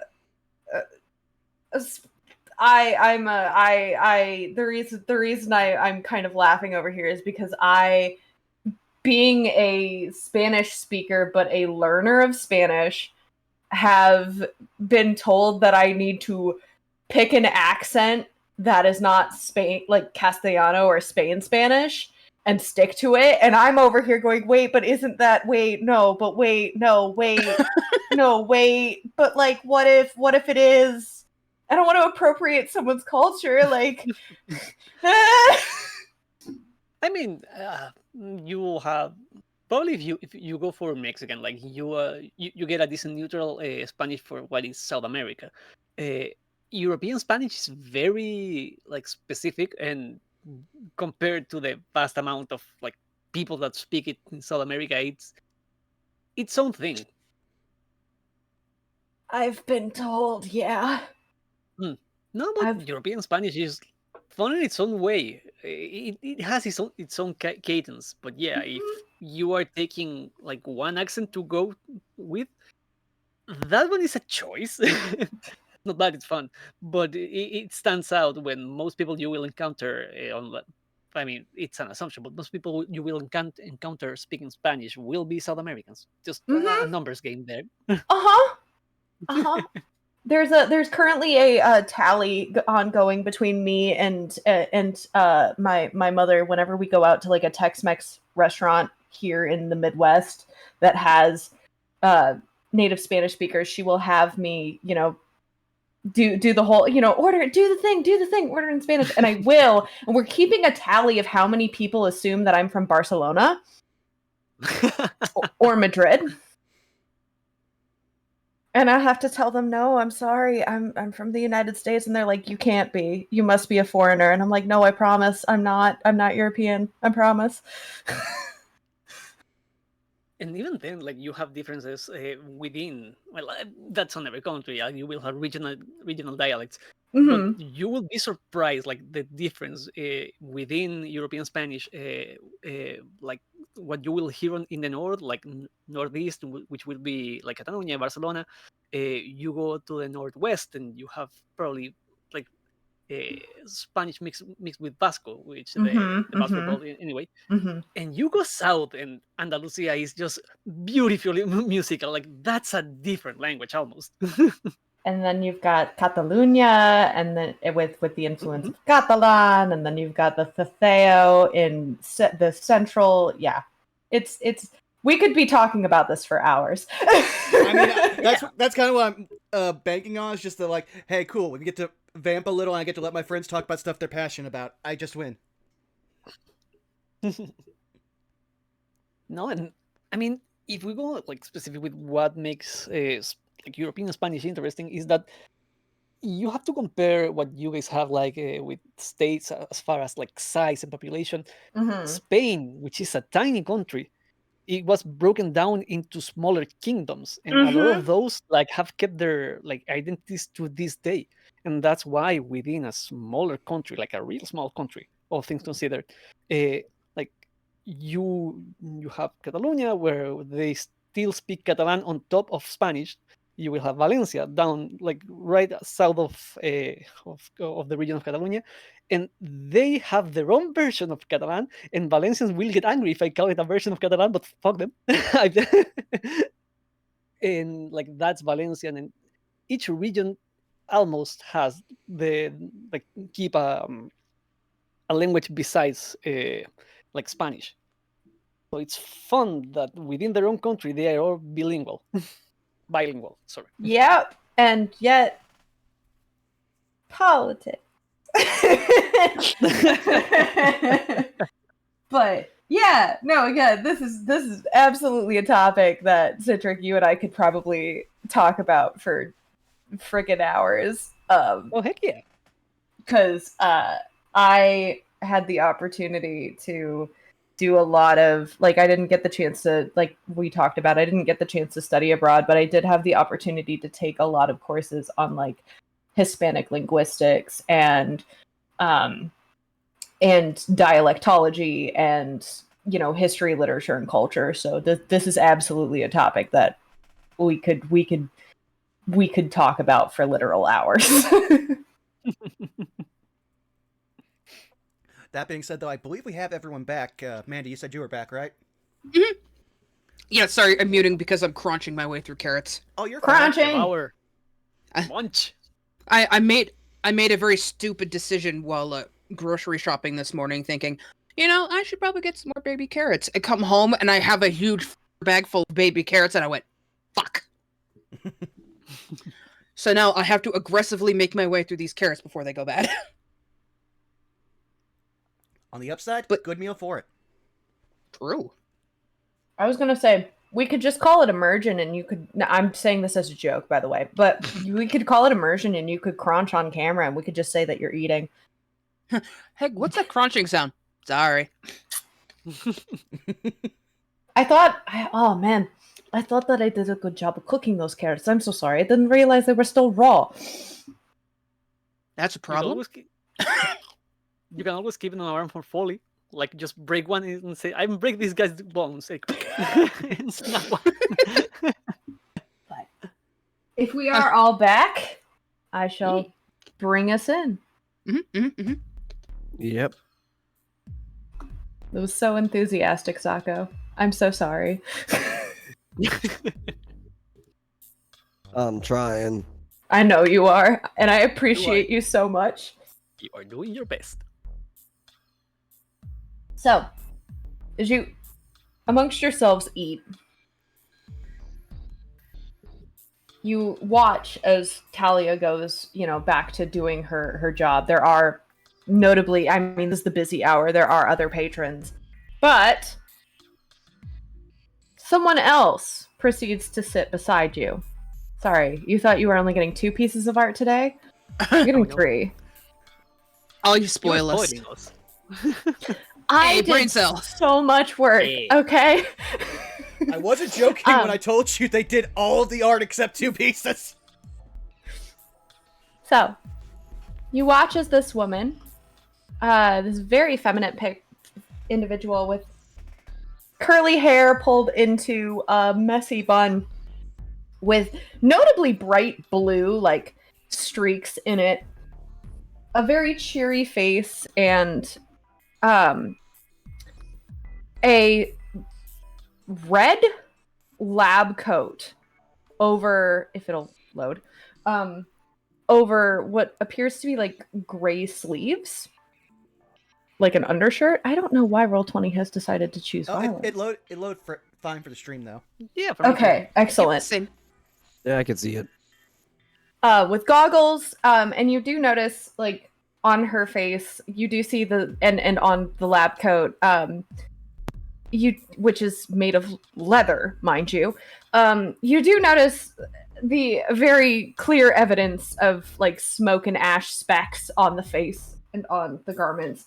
But she approaches the 4 of you and sits down and goes, "Well, aren't you all just a bright and colorful group of people?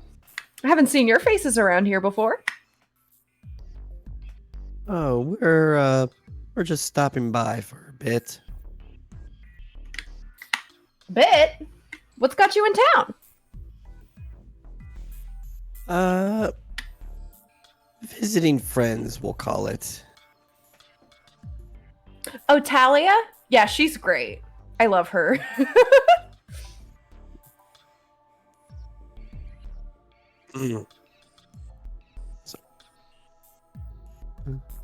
And my name is Finn. What's yours, miss? You can call me Izzy, or at least that's what my friends call me. Isolda. Izzy. Yeah. Izzy. Izzy's just fine. And, you 3? Proceeds to look at you with, like, big doe eyes. Victor looks at the group. I feel like this is the first time like Ollie has looked up from his bowl. He just turns with his face like covered in stew. Oh. Carefully trying to sip down or clean up his face.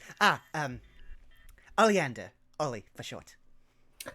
Oh, Oh, super, super cute. I love that name. It suits you a lot. Thank you. Well, I should probably also ask, how old are they? Because we've been kind of running the gambit of Ollie is constantly surrounded by adults, so he has no gauge on how old anyone she is. is older. She is older, but she's giving you wine ant vibes. Like this is not a her calling you cute is not weird. It's giving wine ant vibes. She is probably, I would say, in her 30s, probably like somewhere between like 35 and 40. Fair. For that matter, Talia also. Talia actually looks to be a bit on the younger side, like late 20s.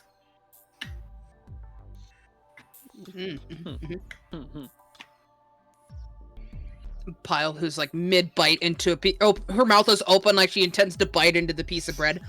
Will stop and kind of look down at her. Oh, I'm Pile. Ah, Pile. I love that name. Is that because she sort of giggles to herself? Is that because you're a pile of love? Just goes over and pinches your cheek. I mean, Pile lets her like reach up, and she goes. Her face is being pulled. No, it means river in Gruel. With a Y. Oh, I love that. Not me making things up on the fly.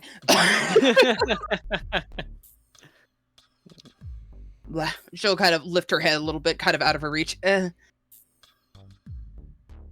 She's not actually super tall. She's like 5'4". So. Oh, I see. So she's like at Pile's navel. Yeah, basically, she's trying her best. Wow, she's like 2 inches shorter than Ollie. So yeah, she is literally at your navel. She, not me with this mental image of this woman scrambling up onto the bar just to reach. I mean, yes, actually, she's trying her best. Speaking of wine ant, she does in fact have her own mug with her. You do see a little bit of a dark rouge fizzy liquid inside of it.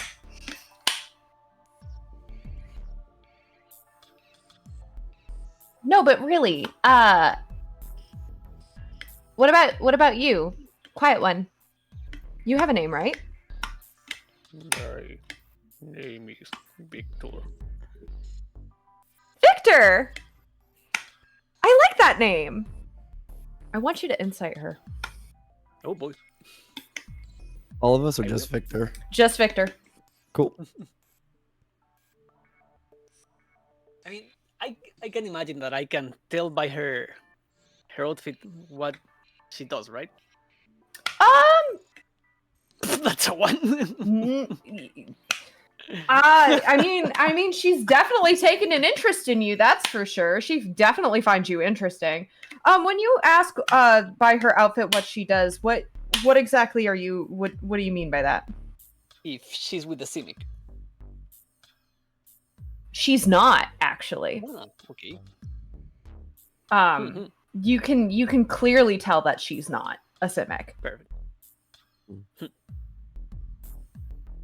If anything, all of you collectively would gather from the lab coat and the indications of, shall we say, grime and debris that she probably works in one of the Izzet labs.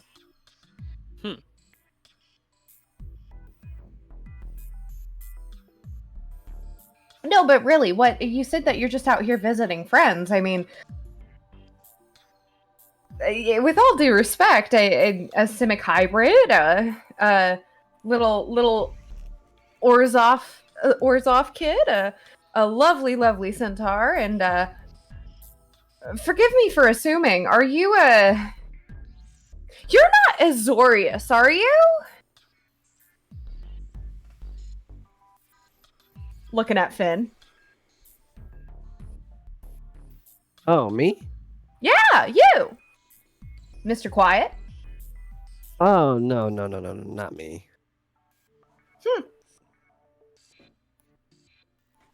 I guess it's really presumptuous of me, from the blue. I mean, I didn't think you would be, you know. Anyway. Yeah. I don't know. I think it's a little interesting that there's a bunch of different, typically guilds flock together. So I was just curious. It's just interesting. People are really interesting to me, and yeah. Can I insight this chick? Sure. Same. Because Pyle was used to being like, oh, isn't it interesting you're here kind of tone, so. Oh, nat 26. 18. 15. So are you all collectively looking for like a general vibe check? Yeah, this person, like, at first it was like, because you can occasionally have people just come up and talk to you at a bar, but now they are pointedly making assumptions about stuff. Okay. I mean, she's kind of wearing herself on her sleeve, if I'm being entirely honest. She's being incredibly genuine with all of you. She's a little inebriated. She's got a little alcohol in her system. But generally, like, she's not lost to it, so to speak. She's not sloshed. She genuinely finds you all interesting, and you get the sense that the reason she's quote unquote making assumptions is because, I mean, think about it. If she is a scientist, and this is you making an assumption about her, but think about it. If she's a scientist and she's accustomed to looking for patterns, she's just announced to you that you've all collectively broken a pattern that she's accustomed to, and now she wants to know why. She, like, quite genuinely, she's really interested in, like, why you're here, what you're doing, like, are you, like, really here to see Talia? Like, that there is a sense of, like, are you really just here to see Talia? Like, Finn will scratch his head a bit. Well, you see that we were all contracted to take on a job a while ago, and we've just sort of stuck together since then. ooh, that's interesting. That's so interesting. See, I knew that some of the Izzet contracting groups had been contracting out to like other guilds, but I didn't realize that other guilds besides the Izzet were doing that too. That's super interesting. Mm-hmm. Huh. And what of you, Miss Izzy? What do you do? Oh, I'm a scientist. I am a researcher. I participate in the fun experimentation of magic and arcana and learning about all of the things and doing all of the things, and it's so interesting. And Do you have Sorry. a field? Do you have a field of specialty? Oh, yes. I this may not surprise you, because wait a minute. How many are you familiar with how the lab systems like work here and the different lab branches that we have? Feel free to enlighten me. Okay. So, really quick, saying this before I get into it, above game. Mhm. You can tell this woman is about to go on an info dump. You are welcome to interrupt me at any point. Okay? Finn is just sipping his wine. Just making sure that y'all are like, oh, I feel bad. No. This I'm consenting. Please. Interrupt me. Pyle is just staring at this woman as she takes a slow bite, and she's just gonna let this woman talk because it's rude to interrupt people. So we have a bunch of different types of laboratories, yes? And they all do a bunch of different things. I work with the metallurgy. I always have a difficulty saying that. But metallurgy, it's basically, are you familiar with Mizium as well? It's that magical metal that we do like 90% of our stuff with because it's like super conductive. But like basically what we do is we research like the smelting, forging, the using, the experimentation of Misium and like its magical properties and how it bonds and how it interacts with like other metals and other substances and like other types of metals. I said metals already. Oops, I meant magic. And like it basically is really, really interesting because like how magical items are made, how they sort of like work in tandem with other things, basically making anything from like explosions to like if you have like a really cool sword and you want it to like shoot lightning, we could totally make that happen. It's super, super fun. Anyway, there's also obviously the laboratory of alchemy where they like to take different magical substances and like transmute them together, mash them together, see what happens. They're also heavily responsible for the boom boom shit, but like it's a different type of boom boom shit. You know what I'm saying? Actually, as she's sorry, I don't mean to interrupt you, but as she's like going on about metals exploding, Pyle's gonna kind of lean down to Ollie and go, "Wonder if she knows about the exploding slam." And she takes another slow bite of bread. And then there's also the laboratory of orientation. They focus on teleportation and like spatial recombination, which is weird, but like super interesting. And like wormholes and shit. The fact that like, you know, I don't know if you've ever heard, like sometimes the workshops literally up and vanish and reappear in other parts of the city. It's super weird. It's super interesting. It's beyond me, but honestly, good for them. There's also the laboratory of like storms and electricity. I'm sure you've seen all of the electricity going around the place. Super, super interesting. But they also like, in addition to like making the lightning rods, I just hit my microphone. The lightning rods and like all of the different lamps and stuff, and like in like the railway system, they also like help with controlling the weather. It's part of the reason why Ravnica gets the weather that it does. They're super brilliant. There's also, of course, the laboratory of pyrology, and I have to explain myself. Heat, fire, explosions, anything that has to do with creating a flame, creating a spark. Super, super interesting. They are also pretty much the ones who run the guild hall, which, like, good for them, I guess. There is the laboratory of mimology, which is all about duplication. They love cloning things. They like making, like mirror images and illusions and holograms and like all of that kind of weird stuff. I hope I'm not talking your ear off. I also just want to point out one thing. When they said mimology, a look of horror came across Ollie's face, then a look of relief as they explained what mimology is, because his first thought is, what are they doing with mimes?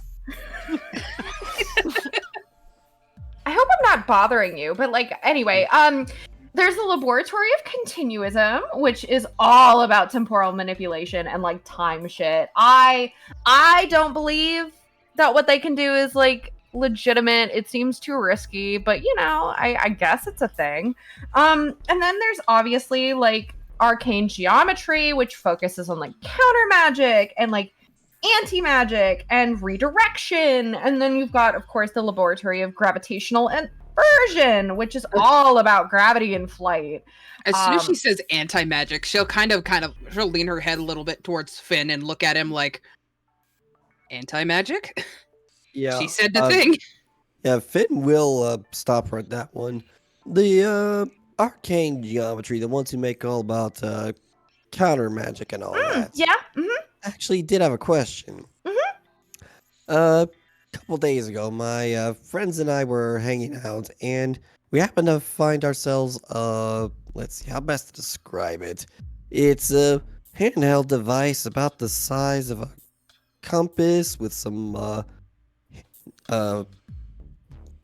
symbols on it and a pointing directions, and we took it to an expert, and the best explanation we got is that it's a type of anti-magic device. Would the arcane geometry folks be the ones to talk to about that? Oh, absolutely. And I mean, the Prism University is literally like, you can't miss it.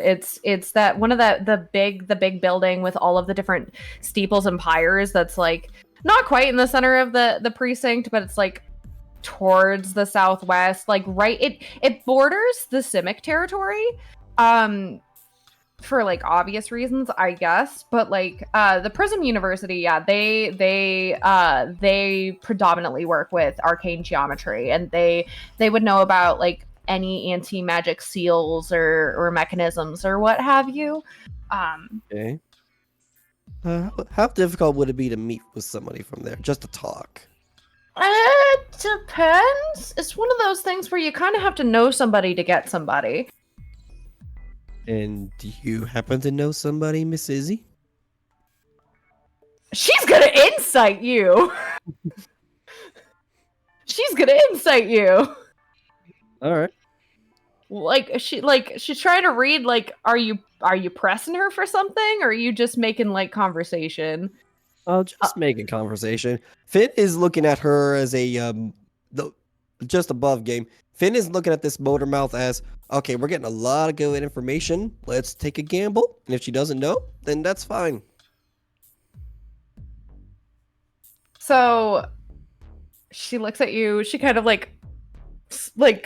kind of does like a little tilt of the head and a little smirk, and she's like, I have a couple connections in a couple places, sure.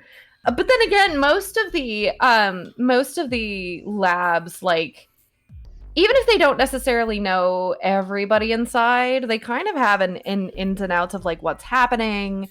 And like usually if you don't know someone directly, it's like 2 steps away. Like usually when it comes to the researchers in the laboratories, like if you don't know someone, you know someone who knows someone, if that makes sense. Oh, yes, absolutely. Yeah. So, like, even if I don't know anybody off the top of my head, which I don't, she's like squints, looks off to the side for a second, thinking about it. Yeah, no, I don't think I do. No, but I do have a friend who does. I'm sure. Yes. Does he? Yes. Yes, he does. Absolutely, yes. So I hope that answers your question. Oh, absolutely. And this friend of yours, you know where we might be able to locate him, or if he might be nearby?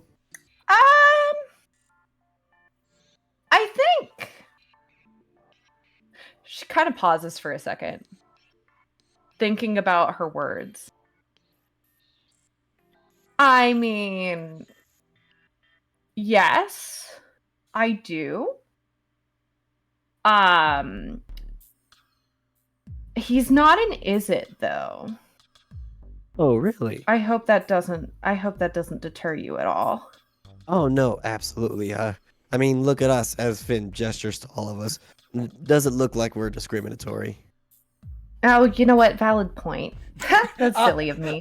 Ollie slightly turns away at that.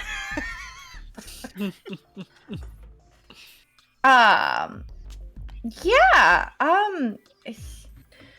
Well, he works at the clinic, actually. That's attached to the laboratory. Really now? That's interesting.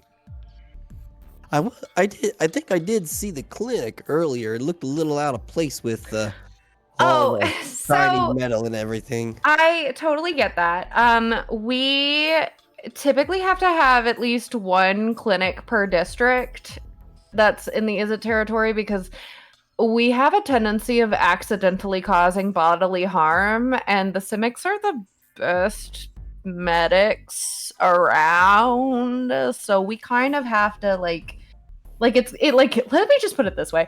It's gotten to the point where instead of just contracting people out, they've just started setting up clinics all over the 10th district in Izzet territories, because it's easier.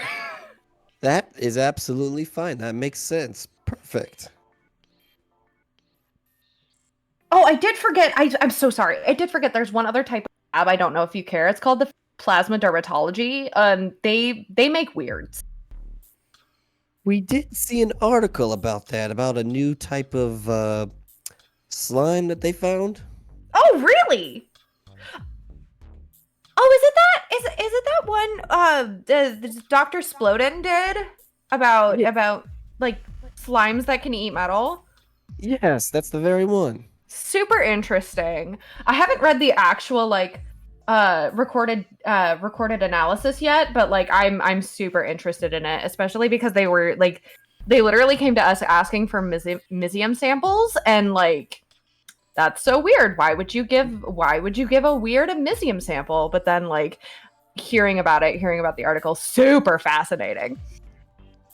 And is that one about the same level of difficulty to get someone in touch to talk to about? You need to know somebody, or know somebody who knows somebody. Yeah, in regards to talking to Dr. Sploden, or Yeah, in that regards, or maybe someone who just works at the. oh, honestly, if you just write to him, you'll have no problem. Finn will give a hearty slap onto Ollie's shoulder. Well, we were just on that. Yeah, wasn't that right a coincidence? She too gives Ollie a clap. Oh, sorry. Was that too hard? Just a smidge. You really need to work on your shoulders. He is just going to. Are you okay? Is he okay? No, he's just soft. We had a bit of a hard day, and she That is instead a- of clapping him on the back, she just kind of gives him like a gentle like mom back rub. At this point, you now notice that she actually has like a belt that has like you know, like those bullet, like those bullet what are they called, the strips? God, what are they called? I know this. They're the magazines. It almost looks like a magazine that is stripped around her. That's like wrapped around her waist, except instead of bullets, it's vials. Oh, a bandolier. Thank you. Sorry, No, you're fine. I was like, I don't know what this is. I know what this is. The word is not coming to, but I think it was a B word. yeah. But she reaches onto her belt, pulls out a vial, and actually like holds it out to you, Ollie. It's like a bright orange.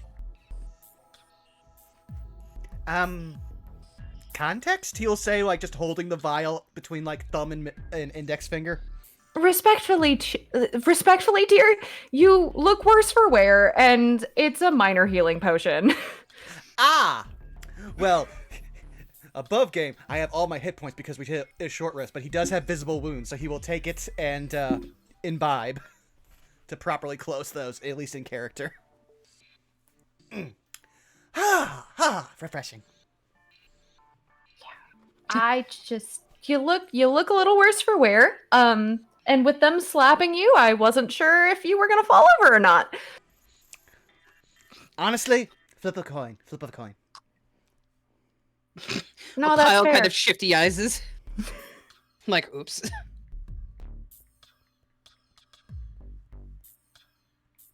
But I hope that answered your question. I realize that was super long. Oh, absolutely. You have been an absolute delight to speak to, Miss Izzy.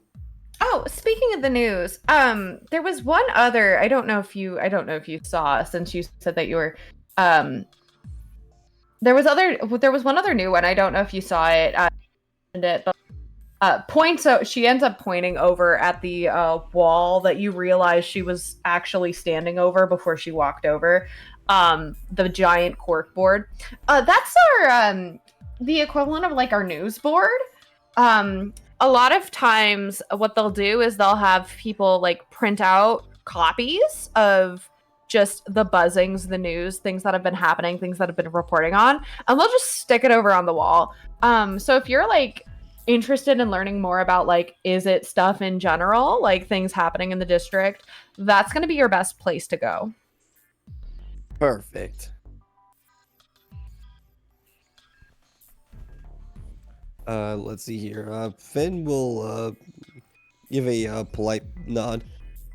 This has all been very enlightening to us, Miss Izzy. We're a little newish to the area, so this has all been absolutely perfect in helping us get around and get our bearings. Honestly, and I know I'm speaking for myself, but I'm also going to speak on behalf of my colleagues. I realize that we can get a little annoying with the info dumping, but like we love sharing shit with people, and like anyone who wants to hear, She just kind of grins. Oh, I'm always willing to lend an ear to someone who will talk. That's why we all love Talia too. She will always listen. And she kind of just looks over at her with these big, sappy, appreciative eyes. And Talia just kind of looks at her, like, smirks, rolls her eyes, and proceeds to continue wiping down a different spot on the counter. You know what?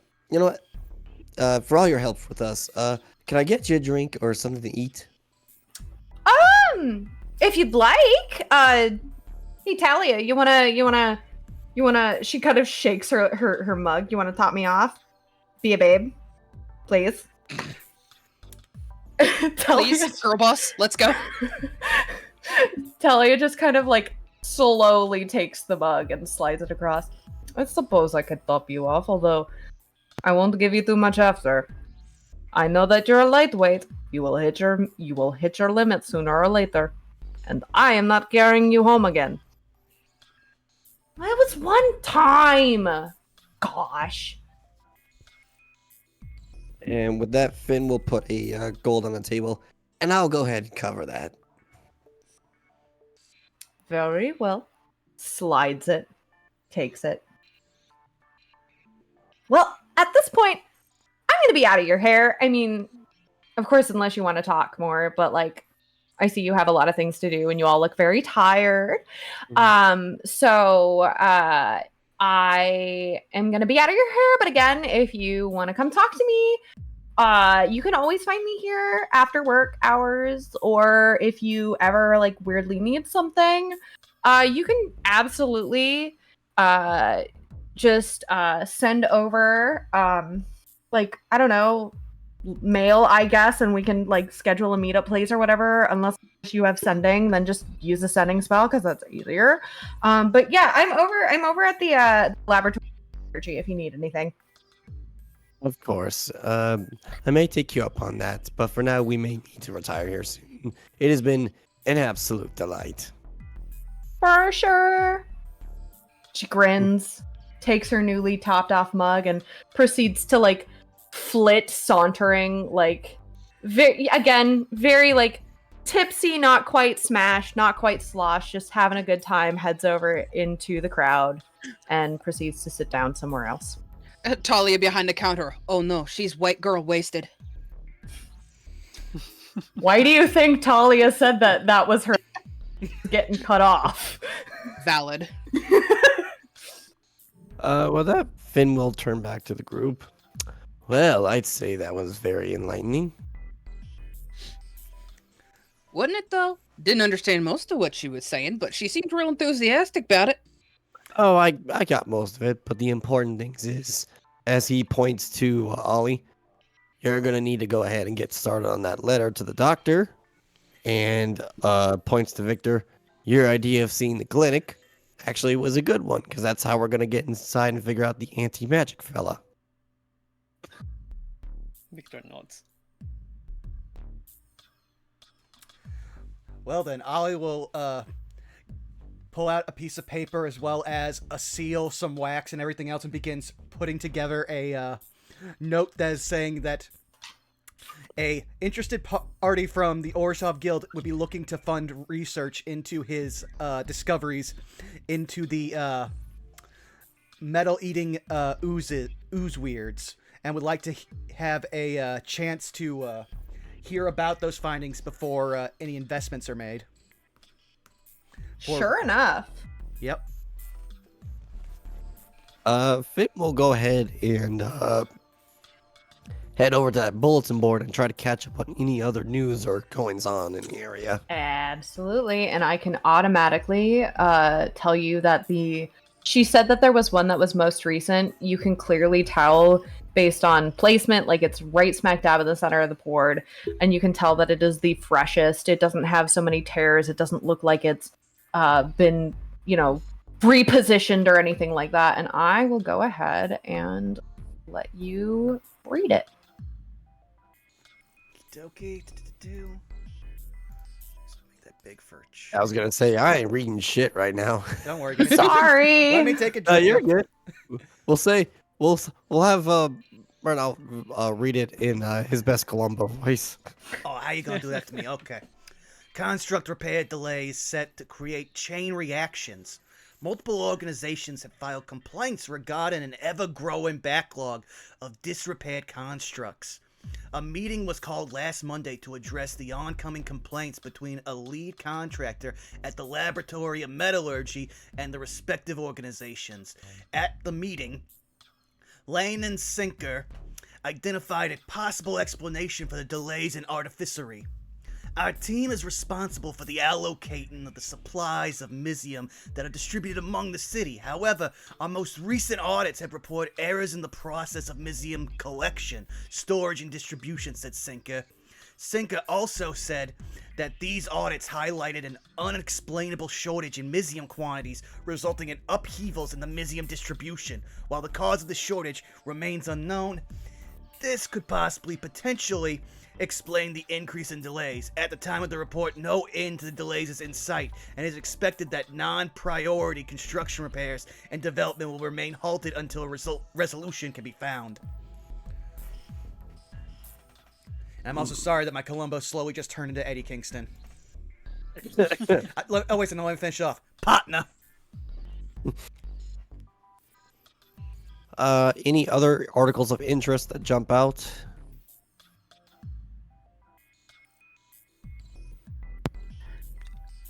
I believe they just stepped away.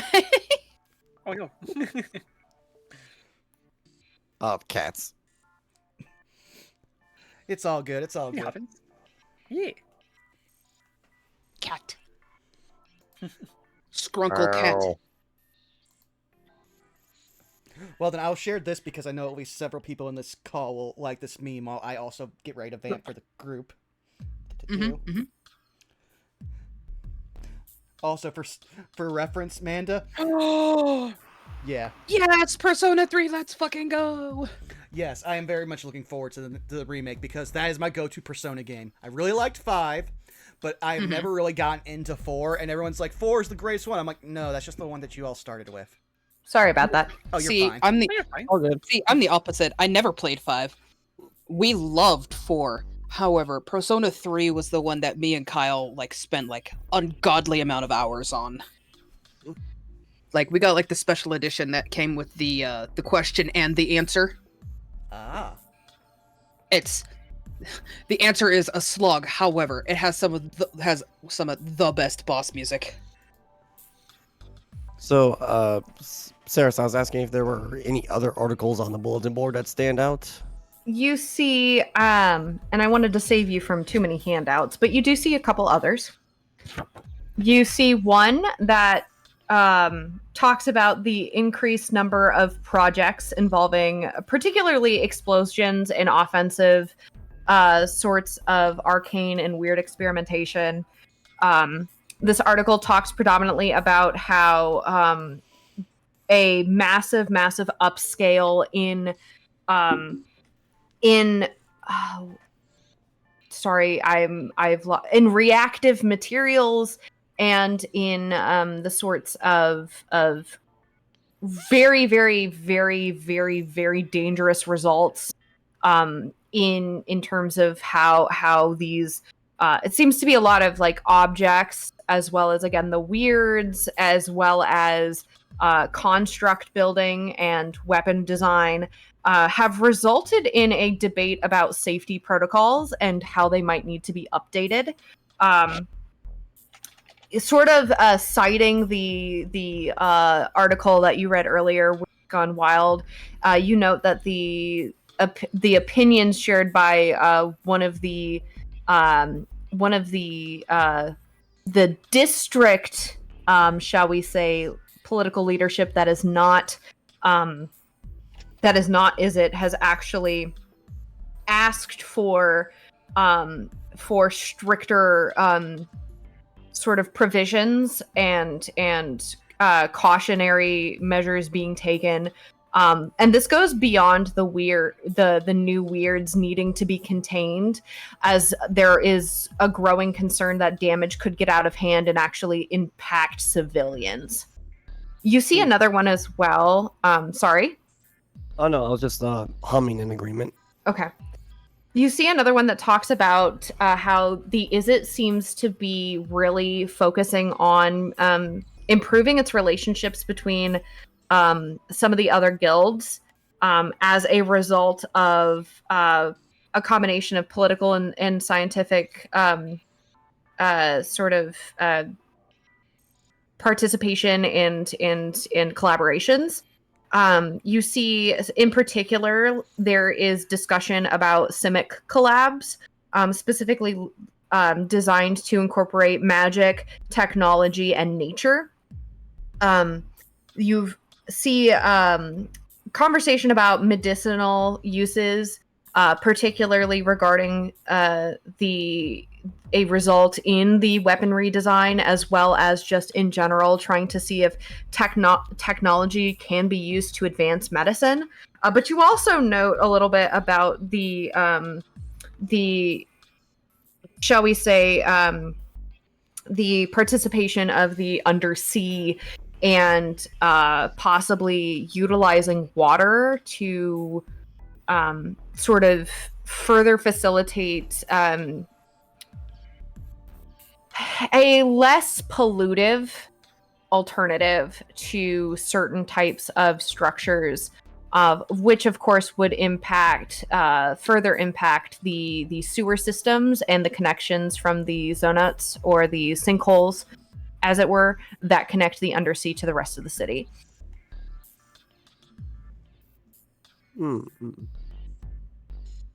Finn will head back and regurgitate all this information that he learned from the board back to everybody else.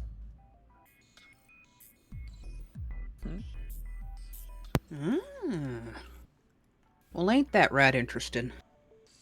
So it seems like in the midst of all this hoo-ha of is it trying to improve everything, looks like someone decided to use a few of the gaps of the system to sneak their way and pull a heist off. Now, we still don't know what exactly the important significance of the items taken. Let's see here. Looking back. Orb of Shielding, 3 soul coins, and an Eye of Arcane. I think the more interesting thing would be this, and he would point to the article you would have brought back about the collaboration between the Simic and Izzet.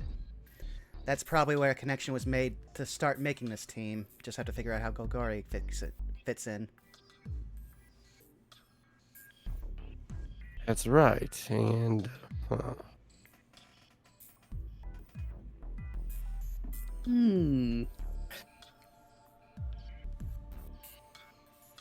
Like things might be a bit bigger than we expected.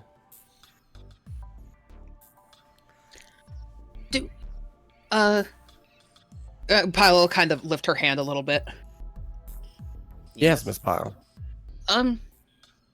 Do this may this I ain't really right one to know what exactly magic items are and do most of the time, but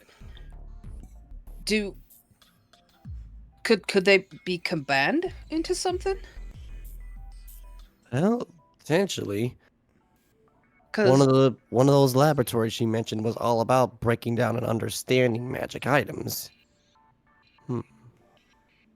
and I'm trying to remember if Ollie, because I remember asking Ollie about the coins and their purpose, and he said that they could be they're used as fuel most of the time, right?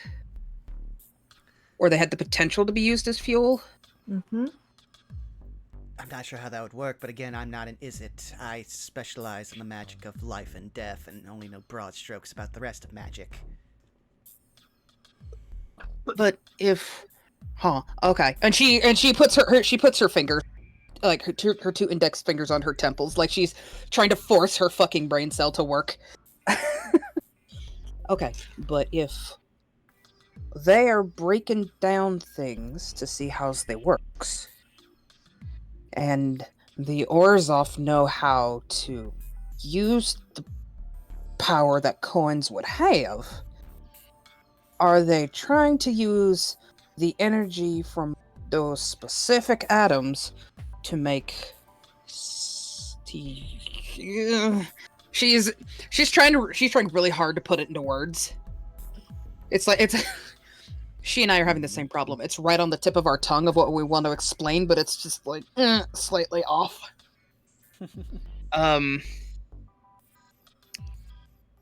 Hold on, I'm trying.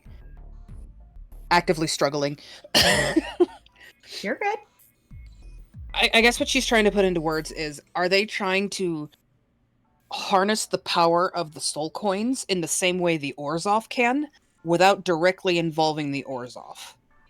And use that power to function to power a bigger, fancier item, I guess is what she's trying to get out. Or she kind of stumbles her way through it. It's very obvious she doesn't know what this stuff is, or how it works. But an effort is being actively made. Ollie's just gonna shrug.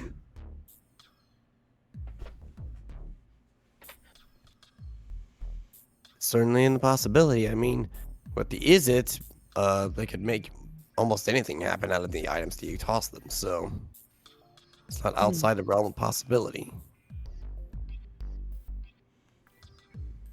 Well, the best we can do is we have a lot of different labs that we can look into. From the sound of it, I'm not sure which lab our thief would have specialized in. We've got elements of anti-magic, the metallurgy, also the slimes, and as well as the ones that we're partnering with the Simic. We've got a lot of ground to cover. The best we can do is try to find out as much as we can. I'll see about possibly writing letters to the rest, but first I want to at least meet with Dr. Splodin before we start trying to go through every lab in the Izzet district. Well, I was just going to suggest that after we get some rest, that tomorrow we can first stop by that clinic, meet up with the Simic in charge of that, and see if we can get an in to the arcade geometry, the prime university place, to see if we can get our foot into the door of the anti-magic. And then you can send your letter out to Dr. Splosion, and then see if we get a response. Well, it's going to take time for the mail to get here, so I already was planning to send it out tonight and then just have the mail forwarded here. All right, that works for me. Sounds red smart. Though I do have one question because I said it. So, Saris, I said that Ollie would pull out a seal to make it official. What seal would I have? Would I have a Bedford family seal? Would I have a seal for the Pont if I serve under? Or would I just have a broad Orzhov seal? So here's what I would say. I would say, because you didn't ask for a seal based on the initial conversations a la session 1, I would say you don't have a seal of the Pontiff. However, I would say that you have access to you have two different seals. You have access to a general Orzhov seal, and you have a Bedford seal. Let me think for a second, decide which one I would use. Though I'm speaking as an investor. Yeah, Ollie's going to gamble and use the Bedford family seal. Okay. All right, and then he will head out to one of the mailboxes and put the letter in. You watch as you lower the flap, like Talia said that you could, and you see there's like a little metal tray on the inside. I'm assuming you set your letter on top of that. You watch as it folds in on itself, like clasping at the letter, and within a blink of an eye, it shoots downward into the earth super fast. And people say using messenger ghosts is weird. He's just gonna close it and walk away and head back to the tavern and hopefully look to get in. He might also ask if Pyle can cast mending on his very tattered clothes. It's funny you should ask her that.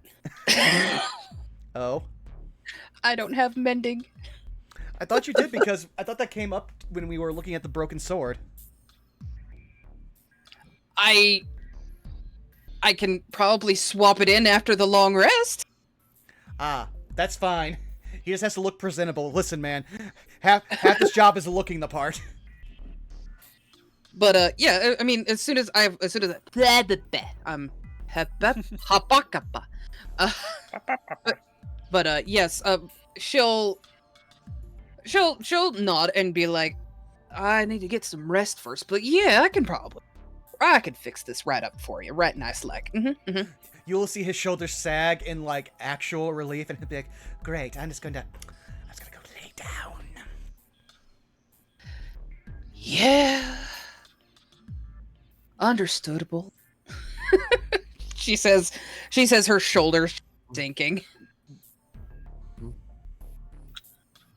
So, at this point, mentioning the fact that you are all tired, Talia, you all realize has not stopped listening in this entire time.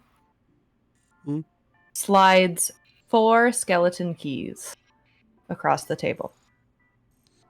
One for each of you. Ah, brilliant. Finn will grab them and pass them along to everybody. I assume these are for our rooms. That would be correct. Take the stairs up balcony. You will find, if you go to the door that is by balcony on side of wall near nearest messenger board. And she points, like she points upward at the door. Down that hallway, you will see rooms, all are numbered. Match key with number on door. Find your room. Check out is at noontime. Got it. All right, well then, I guess we will head to our rooms. Pyle will linger a little bit and kind of Oh, chat with wait. Talia a little bit. Oh, okay. I mean, I don't have anything like specific to say, but it's mostly just a hi, how are you, catching up kind of deal. Sure. And And then then she'll probably offer it as sort of, listen, I know it's a little improper, a little unpolite, like, but if Roland and his goons come back asking questions, could you not tell them that what we're talking about, you know? they didn't ask for the right drink. They don't get information. See, this is why you're one of my favorites. And then she'll just spend time with Talia for a little bit, just catching up mostly. And I want to point this out. Mm-hmm. Because she did say that you collectively were one of the delights of her evening. You start to head towards the stairs, and she goes, Miss Pyle, Yeah. Please take horse elevator. Oh, yes. Oh, ha. My apologies. No. It's easier for you. Please, do not strain hooves. And she like literally leaves the bar to come like take your hand very gently, like very very platonically, but takes your hand very gently and like leans you over. There is a little area that you didn't see earlier because of the crowd, but she walks you through the crowd and over to this little section underneath the balcony. It's like just like a little platform that's got like a nice grate around it. She opens up the door, lets you in, and she closes it, locks it so that you're all safe inside. And she's like, don't worry, I got you. Look at this. I installed it just for you. And she goes and she presses a button on the wall, and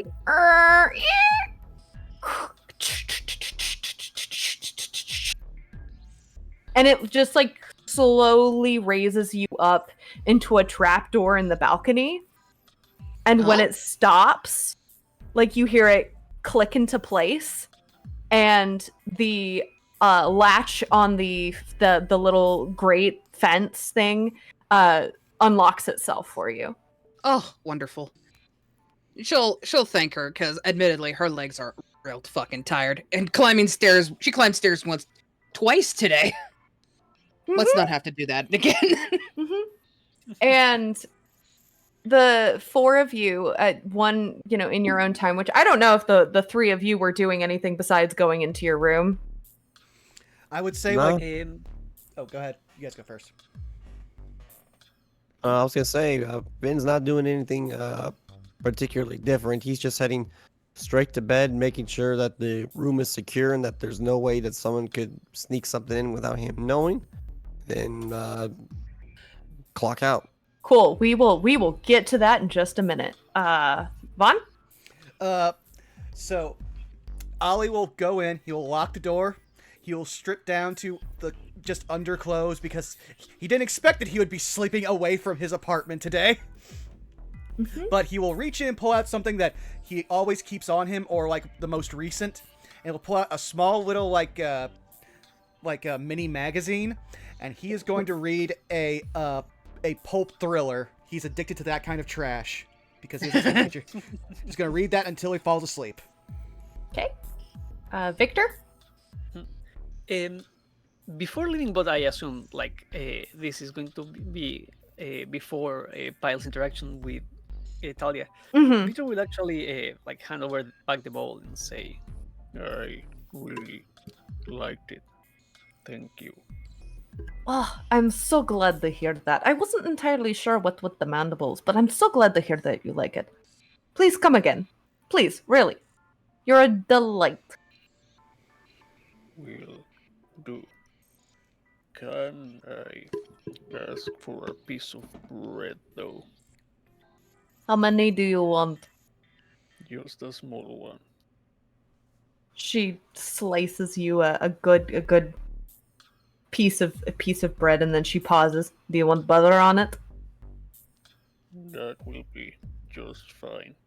And you will see Victor like clicking his mandibles a little, and a tiny beetle will whoop, pop up from his from his cloak. Yes! Excellent! She hands it over. There you go, friend. He actually like makes sure like no one else looked at him when he does that. His tiny friend. Tiny friend loves the bread. Excellent. Eats it all up. Thank you again for everything. My pleasure. You need anything, just let me know. I'll be sure to do that. We'll stay in touch, I promise. Peter will not. And he will make his way to his room. The four of you, when you enter your room, now that we're actually getting to it, and of course I will actually have Finn make some rolls here in a second. It is a very quaint room. Yes, of course we stick with the very Izzet mechanical theme, but they are like really solid like brass metal frames. The beds are surprisingly very comfortable. And the and there is a window. Each of you has one singular window on the wall facing outward. There are curtains if you choose to have them drawn, and you do see that there is like a nightstand next to the bed with an electrical lamp. There is a trunk, a wardrobe, and you also do see a desk with like a stool and a notebook and a quill that are sitting on top of the desk. Finn, you said that you wanted to check to see if anyone was potentially like trapping or spying. Yeah, just in general security measures, just to make sure the room is secure. Roll me investigation.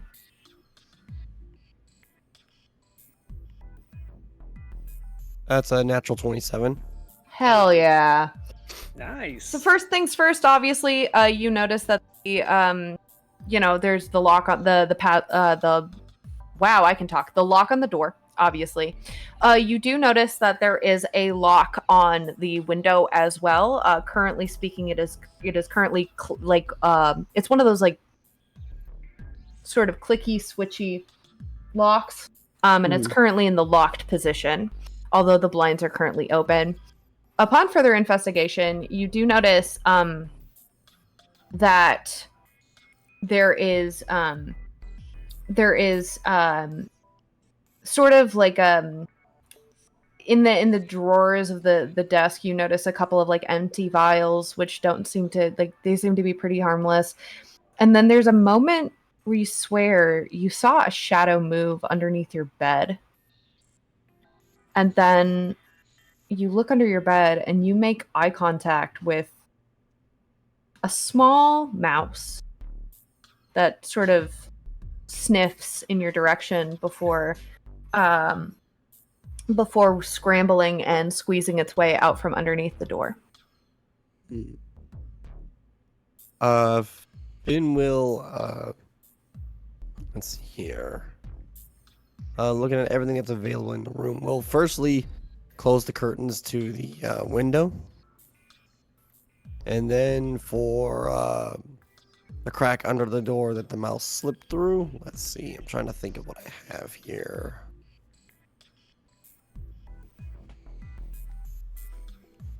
Lantern. You know what? Let's see if we can try this. He's going to try to leverage his crowbar on the floor. Okay. To try to line it up along the gap of the door to the floor. To see if we can block anything else from trying to crawl the way in there. Sure enough, I'm not even going to make you roll for it. You're able to line it up pretty easily and get it, shall we say, smushed comfortably in the little gap. Perfect. And with that, locks the door and throws himself out onto the bed for a nice sleep. Is there anything else that you collectively can think of or want to do before you take your long rest? Nope. It's corpse time. It's corpse time. It's carcass time, yeah. Carcass time. Carcass time. And actually, Go ahead. that is everything. I'm sorry if I interrupted anybody. No, you're fine. You're fine. This is actually an excellent time for us to pause. And we will continue in the next session. It's Yay. good. And I'm just throwing that there so I remember for next session because we got a little bit of time Yes. between that. Yes. Yeah, we're going to be doing a lot more Cool. talking. I don't need eat all these temporary hit points anymore. Hopefully. You never I know. did also want to say, Vaughn, if you, and this is totally up to you, you don't have to. If you do actually want to type up what your message is to be to Dr. Sploden, you are welcome to do so and send it to me. Okay, sure. I'll probably do that between things. Just remind me if I don't do it tonight. Yeah, for sure. All right, well then let me switch on over to the other screen. But good game, guys. That was a lot of fun.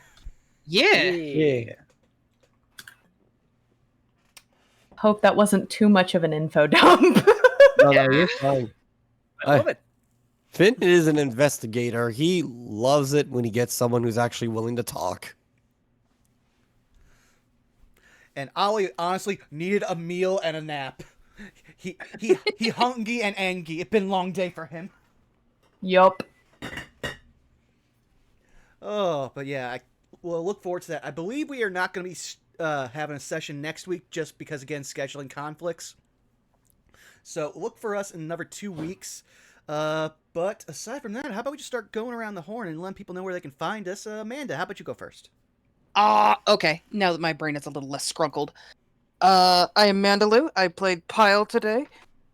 I am over at twitch.tv/Mandaloo. However, that is on a hiatus because I'm literally channel, but my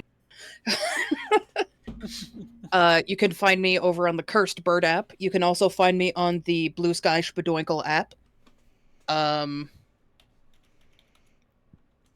You can find me here every Friday, except for the 2 weeks for reasons. Every Saturday, you can find me over at Trash King Arisen's channel for Straight Outta Capella, but I don't think we have a game this Saturday because Jonathan is out of town. Sunday, you can find me over at Nero Napier's channel. Nightmares We Undo, his horror-based campaign, and things are getting scrunkly. Monday, for now, you can find me over on Jake's channel, where I am currently guest starring.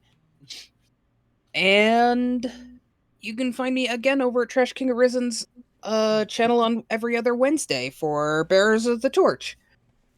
Zacho, go, because I'm sure you're ickly and want to go to bed. It's only lunch. Oh. Yeah. My statement stands. Right. Yes, you can find me at Twitch, Twitter, the Blue Sky, all at Zako Duo. I'm a variety streamer. We're trying to finish Armor Core 6 as well as Like a Dragon Ishin. But pretty soon we're going to be starting up Fate Samurai Remnant. Let's see here. Trying to get back into the swing of things as we're in the final stages of hopefully beating this COVID thing. But tomorrow we'll be back here on Burnout's channel as we resume the hilarious misadventures of Ryuki and Mizuki in AI Somnium Files 2. Now I throw the package back to Citric.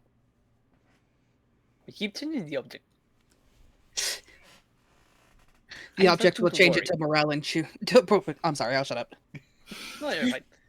My question is like, is that like different things, or is the same thing that somehow is just shifting?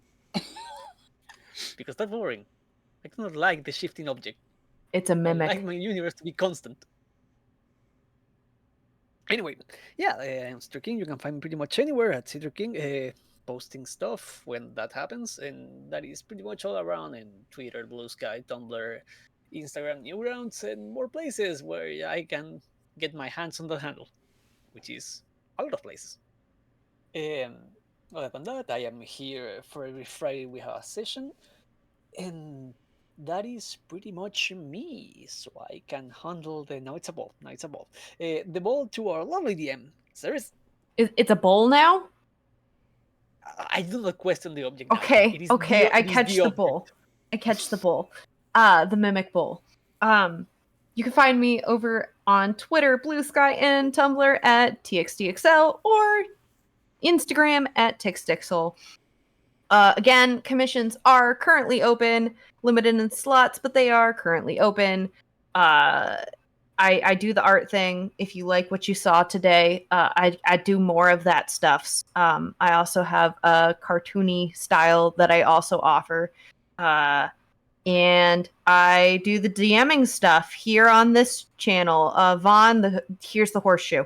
Oh, well, I mean, I could use the luck. I'm not exactly doing so great, but hey, you've already found me here at twitch.tv/BurnoutVaughn. You can find me on Twitter, YouTube, and Blue Sky, along with Patreon at Burnout Vaughn, where we are putting together all kinds of stuff, getting back into the swing of things after taking a week off because of my surgery, and also everyone I know not being in town.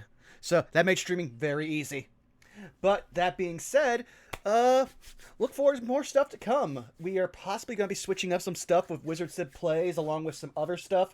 And aside from stuff we're doing with AI the Somnium Files, some things are closing in very quickly, and we may already know exactly what we're going to do when we get out of the Somnium Files for No Love War Extra, possibly getting back to our roots. But with that said... Oh dear, dear. Yep. And I'm going to take us on over to the Unexpectables for their art stream, because there we might also see some more of Saris's lovely work, which we've seen all over the stream already. So be kind. What should our raid message be? That's a good question. If I was going to say... I do not have a catchphrase. Ha! Yes. Okay. I have Oh, I have two suggestions. okay. Of course. The literal name, Are You Splodin? Yes. Yes. All right, Okay. everybody. The name... We will be putting out the name Are You Splodin. Thank you all for coming out. We'll see you in 2 weeks' time. Thank you. We love you. Bye-bye. Bye. Bye.